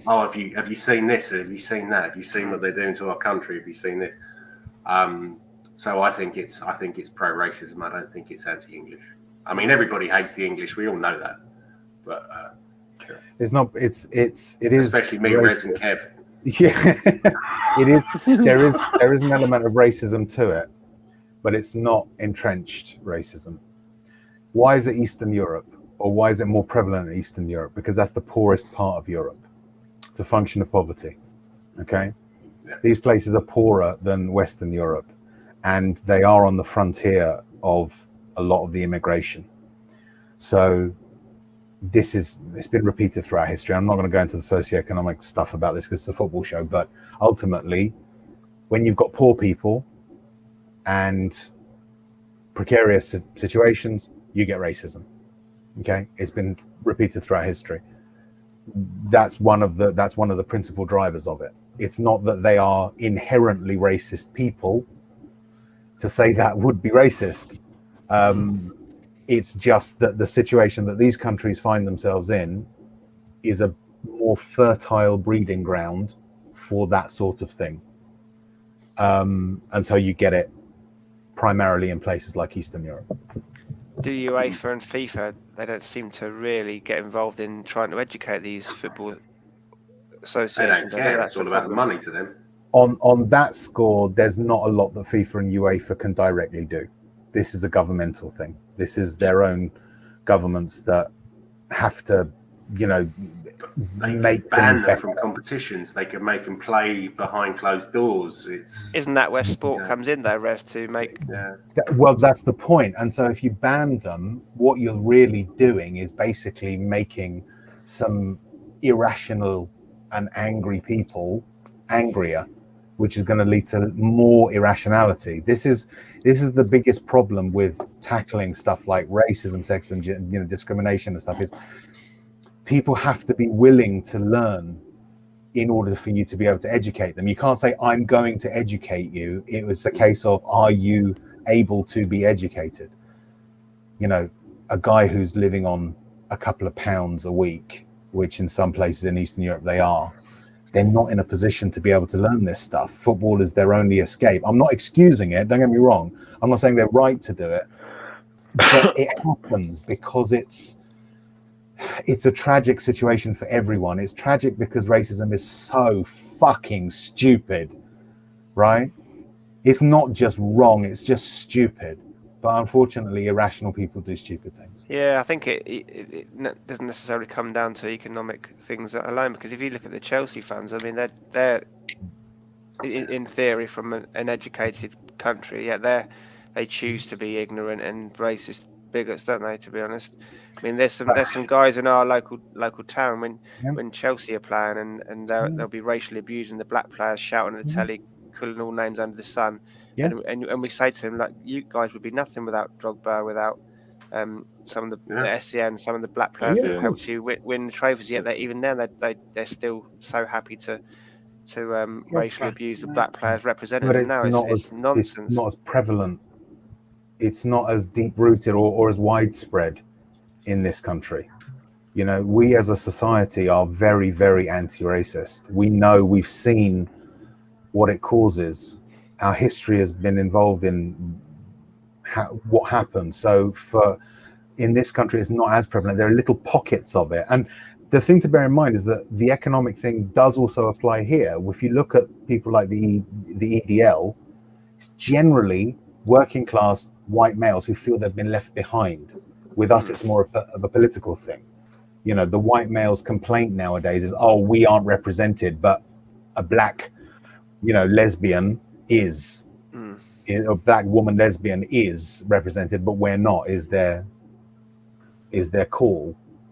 So it is that disenfranchisement. It doesn't necessarily have to be economic. It could be what they perceive as political disenfranchisement. Have Chelsea had a home game yet? Did they take the knee? Did anyone boo? Or does anyone know? I don't think so. They must have had a home game. I have had a home game, yeah. Be interesting to see how their fan base reacts, because they're it's mainly in the north. Inherently, you think it's mainly the northern clubs that have had that sprinkling of anti-knee thing. I mean, my own view of the taking of the knee is it doesn't do anything, but there's no reason to boo it. If people want to make a gesture, let them make a gesture. But yeah, And this is my gesture to Chelsea. Yeah, of course, always. My gesture always. All that one. I always remember that tweet a few years ago. It's quite funny, wasn't it? A Chelsea fan put out a tweet and he said it's about N'Golo Kante, and he said, "Is there anything this man can't do?" And someone had just replied, "Yeah, get on a train with your own fans," or something like that. Yeah. But it's brilliant comeback, wasn't it? It was going back further. There was a cartoon about Leeds, who at the time had Tony Yeboah playing for them. And I think it appeared in the Telegraph, and it was basically this little cartoon of a stand at Leeds with a sort of speech bubble for the whole crowd, with the whole hash, the hash sign and the asterisk and all that denoting swearing, and then at the bottom, except Yeboah, suggesting they're really racist, except when it comes to Tony Yeboah. It's been around. I've seen it. I have to say, I did see a video a few years ago about that happening at Tottenham. That a black guy saying that he was, he was stood on the terrace. He was stood on the terraces. On the terrace. Leave Huddersfield out of this. Yeah, and the bloke next to him would be like, "You effing this." Oh, sorry, mate, not you. Yeah, and, it was just the whole match, and it's like how he didn't punch him. I don't know. Yeah, it's bad, isn't it? I take pride in the fact that we were. I think Spurs were the first club to ever employ a black player, Walter Tull. Yeah. Back in the early 1900s. We might not have been the very first, but we were certainly one of the first. Yes. That's why I think we had such issues with that Chelsea and Rudiger accusing the fans of racial chants. I mean, I was in the South Stand. I didn't hear anything directed at him. None of us heard it, did we? No, and it was sort of thrown out at the end, wasn't it? Yeah. We're not racist. They were booing him or they're calling booing him a cheat or something. Yeah. Right, so it's a very serious subject there. Let's move on from the serious to the ridiculous. Next talking point. We'll start with you, Kev. If your best man tried making you wear an Arsenal shirt on your stag do, would you wipe your ass with it first or set fire to it? How would you play it if your best man said to you, you know, you have to wear a silly outfit, you're going to have to wear this Arsenal shirt? What would you do? It wouldn't happen. It just wouldn't happen. It's not possible. You know, for a start, I haven't got any Arsenal friends. Well, I know people that are Arsenal fans, but not friends. You see, Kev, I always knew you were a man of taste and discretion. I knew it. They're just acquaintances, aren't they, Kev? They're not friends. Gaz, did that happen? To be honest. Gaz did. I met a guy 100 yards down the road. He's over from England.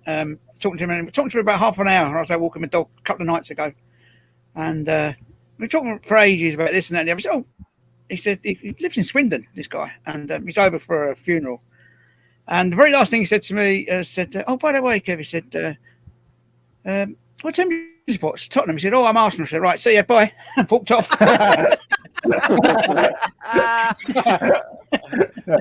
Commiserations, by the way. Hatred. Kev, wasn't that more like, "Oh, I'm Tottenham"? Bye. I must say, Nick's face looked quite worried there. I think we might have given your best man ideas. You've got a stag do coming up. You look worried there. Don't. I don't think Gazra will let that happen. So he'll, never reveal a weakness. Can I just point out? Go on, Gaz. I've actually been on a stag do where an Everton fan was made to wear a Liverpool shirt. Actually, a Liverpool kit. Ow. Full kit wanker. Ow. Did he object or? He didn't look happy, but he wore it. It was Dingle. I'm just going to put on record that I will not wear anything Arsenal on my stag do. Yeah. So you can. Or even when you're asleep. No. I'd set fire to it, and then I wouldn't piss on it to turn it off. Yeah. That's you what can see that. Oh dear. Yeah. Well, I think of the Everton fan in his Liverpool full kit wanker kit. Brilliant. Yeah, I wouldn't do that. Jens, if your best man tried making you wear an Arsenal shirt, what would you do? He would have been 6 foot deep by now. You wipe your ass with him. Who was your best man? Was it Tom? Well, it was Steve and Tom. You got a Watford fan and a Spurs fan. So no, I think there's one guy. Do you remember Nick from the White Lion, who sort of flitted between supporting Arsenal and Luton? He was the only sort of Arsenal fan there, and I think if he tried it, he would have got chucked off the boat that we were on the Thames. So yeah, fair dues, mate. Rez, how would you go about it if your best man? I'd say I would set fire to it and then wouldn't even piss on it to switch it to turn it out. I can't believe Dingle did it, guys. To be fair, to be honest, the person that would be my best man. Theoretically, I mean, he really doesn't follow football. But whenever he was asked, like, that thing at school, who do you support? He would say Arsenal, which is the weird thing because his dad's a Spurs fan. Yeah. But he wouldn't make me wear it. I mean, he's more Tottenham now than Arsenal if he has an allegiance anyway because of me. So. I think. Speaking of the goons, how much longer do you think they'll continue to trust the process? If when they lose to Norwich, do you think that'll be the final straw for Arteta if they lose to Norwich? Hope not. I don't think so. I hope not, but I think it will be. I think he's going to get until Christmas because they just backed him 160 mil. True. Yeah, it's true. You can't just boot him out now. They could be cut adrift by then, though, at the bottom. Hopefully. If they carry on till then, yeah, hopefully. Well, they deserve a relegation. They've been in the top flight the longest, based on a bogus promotion at our expense. They deserve a relegation. And they killed our parrot. And they killed our parrot. They killed our parrot. Did they? Yes. Yeah. I didn't know that. Well, I mean, remember the 100% story. Probably Kev could enlighten you, but the parrotocide is a court-martial offence in and of itself. Kev, would you like to tell the parrot story? It's gold for it's when they first were playing. It's one of the old stories like it's like the other time when they first played us. They came out late and the game got abandoned. They were losing at the time and the lights went out or something. It's one of those stories. It's all passed down from generation to generation. It's 100 years or more. You know, it's one of those. That's why we hate them so much. I always say to people their league title should come with an asterisk next to it because they never got promoted in the first place. So they're not entitled to actually. Yeah, no class at all. So next talking point before we do Jens's quiz, who will score more Premier League goals this season, Kane or Ronaldo? Obviously we're biased, but do you think it'll be close or will Kane smash him?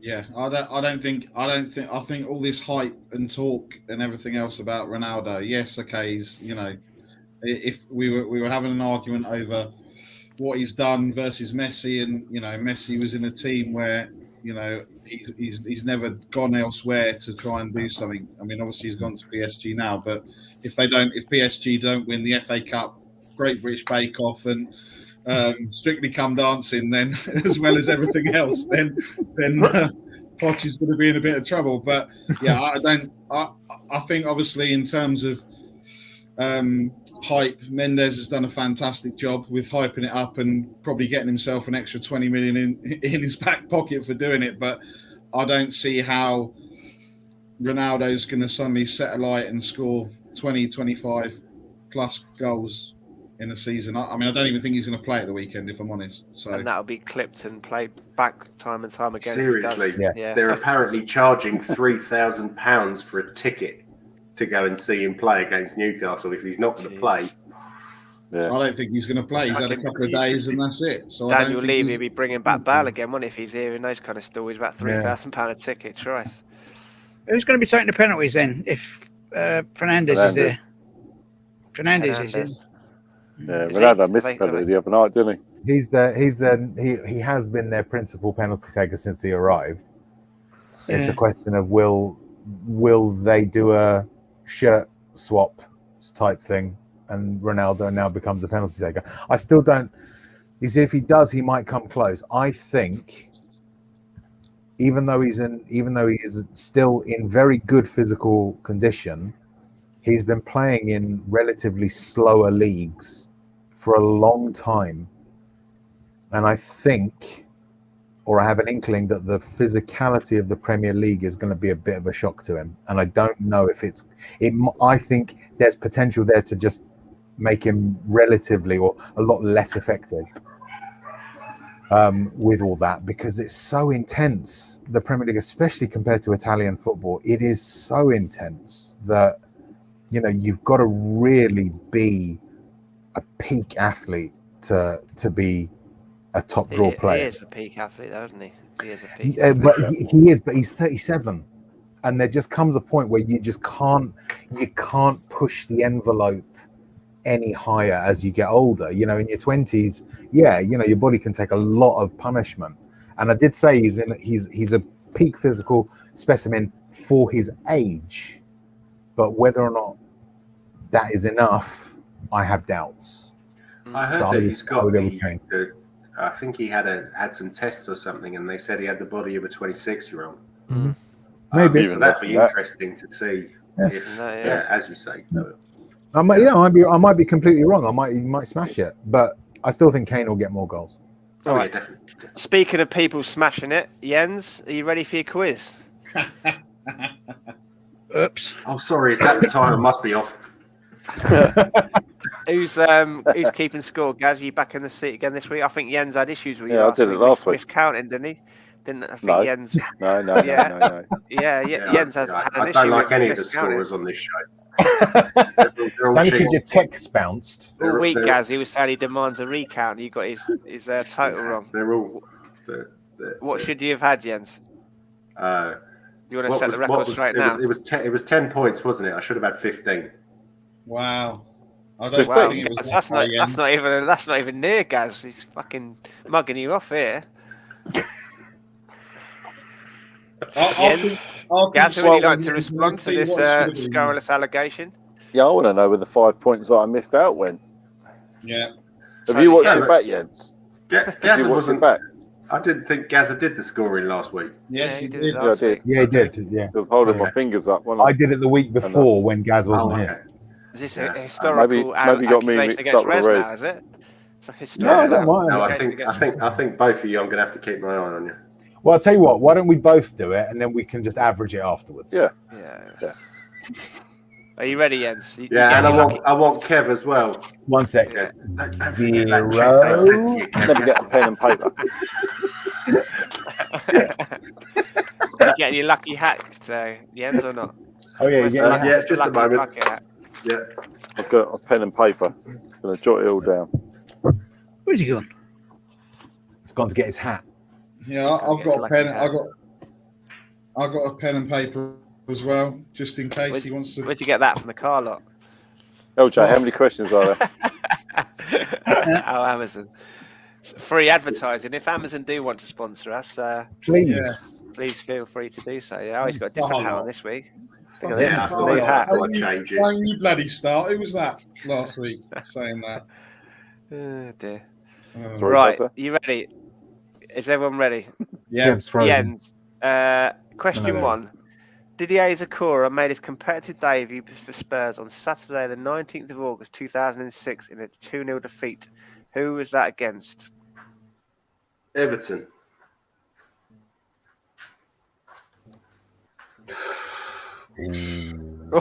That's 2 points, yeah? It's a slow start. He's normally a fast starter. What's going on? Yeah. What's going on? He normally comes flying out the traps, doesn't he? Yeah, like a it's Danish true. whip it up a drain pipe. Question 2. Which African nation did Didier proudly represent in the 2006 and 2010 World Cups? Côte d'Ivoire. Ivory Coast. 1 out of 2.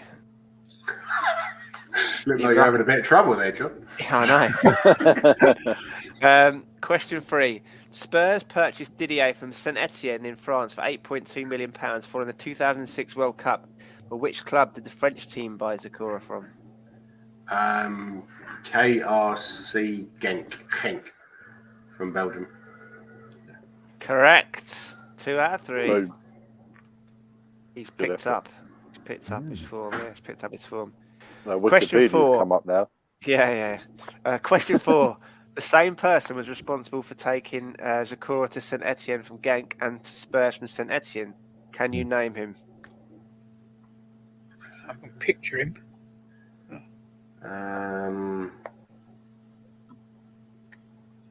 Santini? Damien Kamoli. Oh. Damien Kamoli, yeah, he was the Saint Etienne sporting director who bought him from Genk, and he was obviously Tottenham sporting director when we bought him. Question 5. What was Didier's shirt and squad number at Spurs? 28. 26. Oh. I'm having a fucking blinder this week. Oh, you're having a Western Super Mare here, aren't you? I don't think you're going to accuse me of getting it wrong this week, Jens. No. I think Gaz might struggle to count too. Just hold on. Let's give me and Gaz time for our pens to cool down. Yeah. Dear. Didier made 89 Premier League appearances for Spurs during his 3 seasons at the club. However, did his replacement Wilson Palacios play more or less games than Didier for Spurs? Less. Yeah, I think so. That's what I'd go with. Yeah, I'd have gone Who with played less? Palacios. Didier played Palacios. less? No, Palacios played less.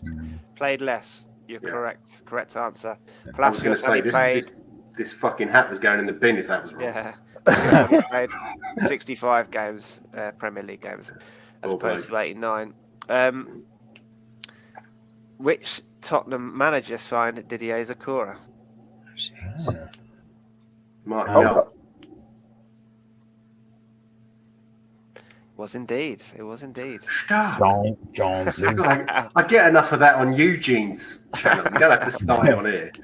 Stop. we made a lot of Joneses. Sorry.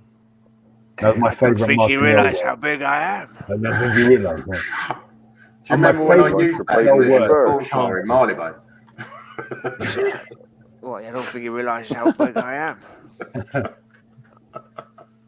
Question 7. On a scale of 0 to 10, how confident were you that Zokora would score in the 2008 League Cup final when he broke free from deep to find himself one-on-one against the Chelsea keeper? I think I was so pissed at that point. I was probably 20. I was at that game and I was on -2. Is there actually a correct answer? That's the thing. None. 0. Do we Zilch. give Nada. him a point for that? I thought Jens was going to go for that. Yeah, he went the other way. Yeah. No, you went too high. We can't give him a point for The that. Lager, no. Cool. Lager's went too Absolutely. falsely confident. Question 8. Which Turkish midfielder did Didier infamously and delightfully poleaxe around the chest following racist comments made to him in a previous encounter? He kicked him in the balls. It wasn't the Yeah, chest. exactly. I was going to say this question is not correct. He kicked him in the bollocks. His name was Emre. Correct. Yeah. It's a lovely video. It's a lovely video. Just watching this kicking racist ignorant, this ignorant, idiotic dickhead. But that was great as well. Right in the goal, right in the goalies. It was lovely. That his whole team as well did it. Yeah. They kicked Emre from And pillar to kicked him. post for 90 minutes. It was, Yeah. Maybe think before he speaks next time. Absolutely. Yep. I mean, I'm not one to advocate violence, but sometimes there's just so much satisfaction of seeing someone like that getting some comeuppance is lovely. Oh, yes. He was a scumbag, wasn't he? He was a scumbag. Yeah. Question 9. Despite holding the record for the most international appearances for the Ivory Coast with 123 caps, I didn't actually know that until I was researching it earlier that he's the record appearance holder. Yeah. Who did he score his one and only goal against? Botswana. Sure. Correct. Nice. Great. Nice. Yeah. That's some peak quiz powers there from Jens.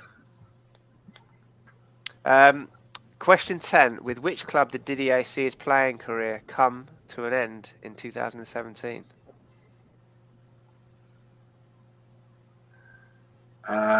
Sendam Pangdan?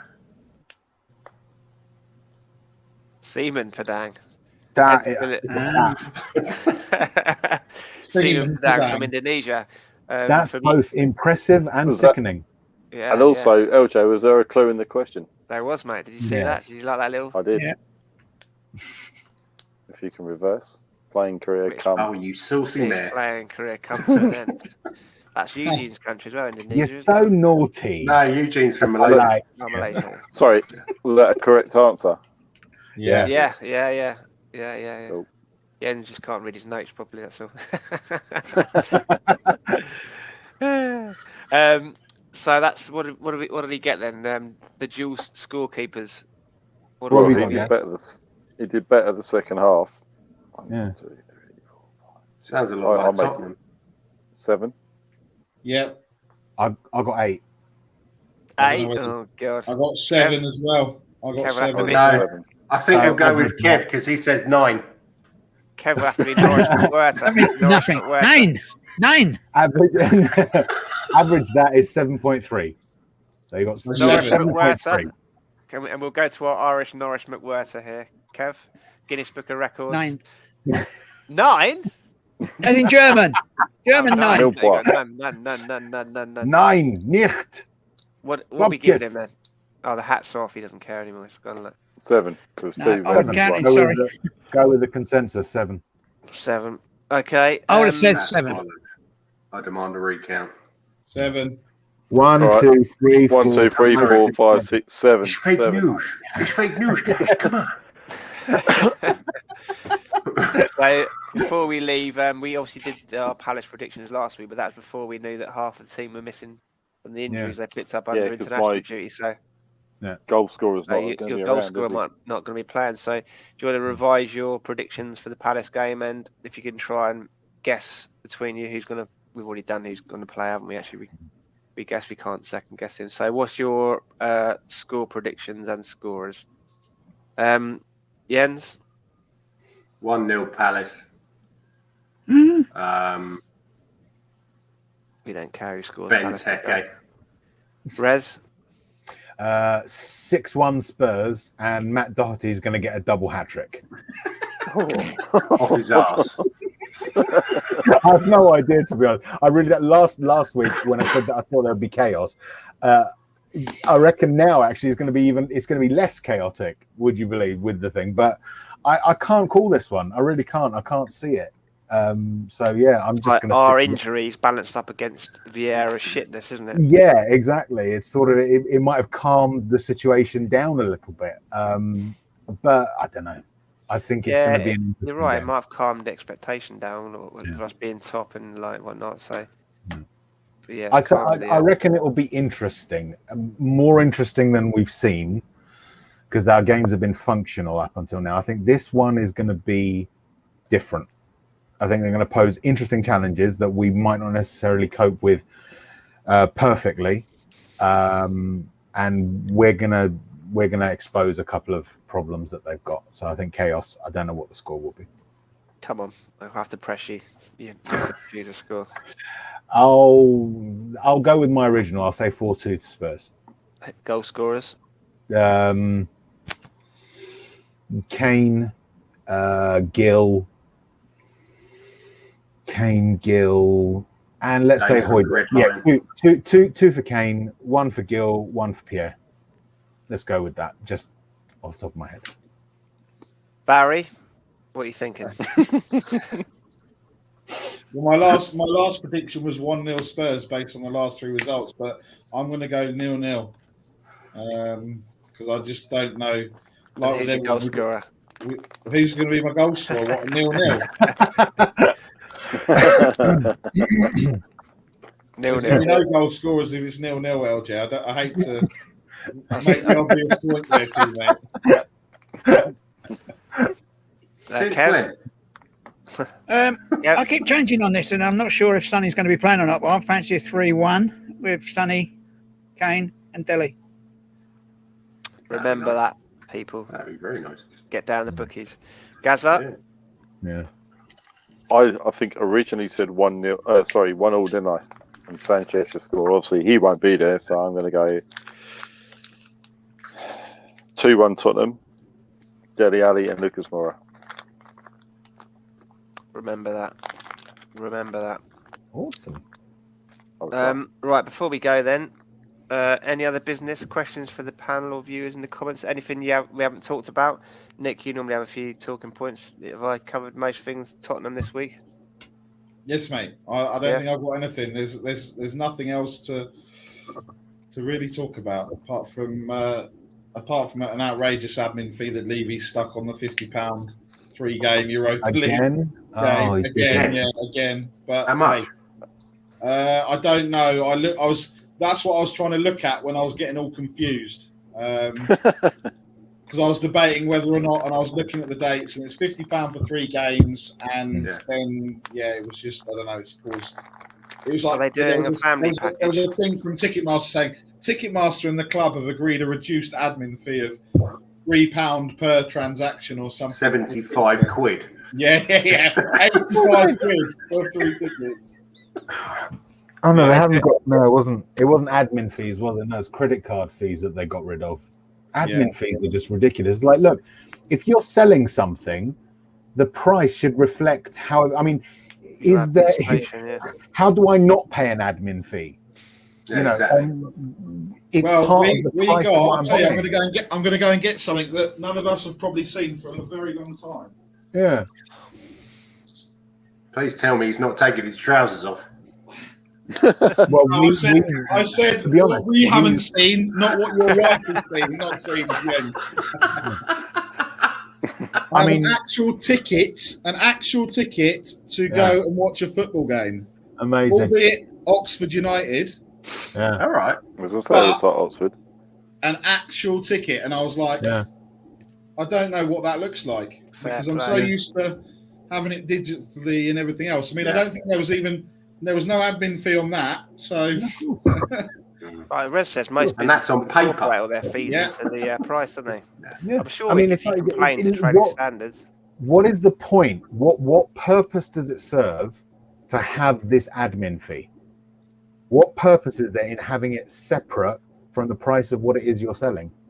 Surely that's the idea of an administration system anyway, that it cuts down on labour time, doesn't it? Yeah. You think it should be called a levy fee, i.e. paper. Yeah, it's a levy fee. It's like, that's all it is. Yeah, it's like them charging you for not having a direct debit. It's like you're taking money from us. You're now charging us because we're not paying you the way you want us to pay you. Yeah, we're giving you money. Enough. It's very strange. It's very, very strange. Well, it's 120 grand a game, isn't it? So Yeah. Is they doing a family ticket, Nick, for the European Games? Yeah, £100 for 2 adults and 2 juniors for the 3. Yeah. For all 3. That's not bad. The kickoff time's not ideal for kids, is it really? No, it's not half term. Time you get home and stuff, Jens, have you shifted your Chelsea ticket yet? No, I've put it on Ticket Exchange. Managed to get rid of the Man United ticket. Thank you very much, Nick. Awesome. Yeah, I tried to get Jens's Chelsea ticket, but that was proving difficult. But why would they not want the Chelsea ticket? I'm not sure. I'm not even 100% sure I'll sell it on the Ticket Exchange because the price is 65 quid and they add on £4 administration fee. So it's like 70 quid. But anyway, there'll be someone just to pre-warn you, fellas. If everything is possible, etc., I hope to be over on the 12th of February for the. I think it's a Wolves Valentine's. game. Yeah, Valentine's. It's the closest one to my birthday. So I'm Does hoping Susie know you're missing Valentine's Day, or do they not celebrate that in Holland? We don't celebrate it. I buy her flowers and stuff like that. She gives me a punch in the face. It's all good.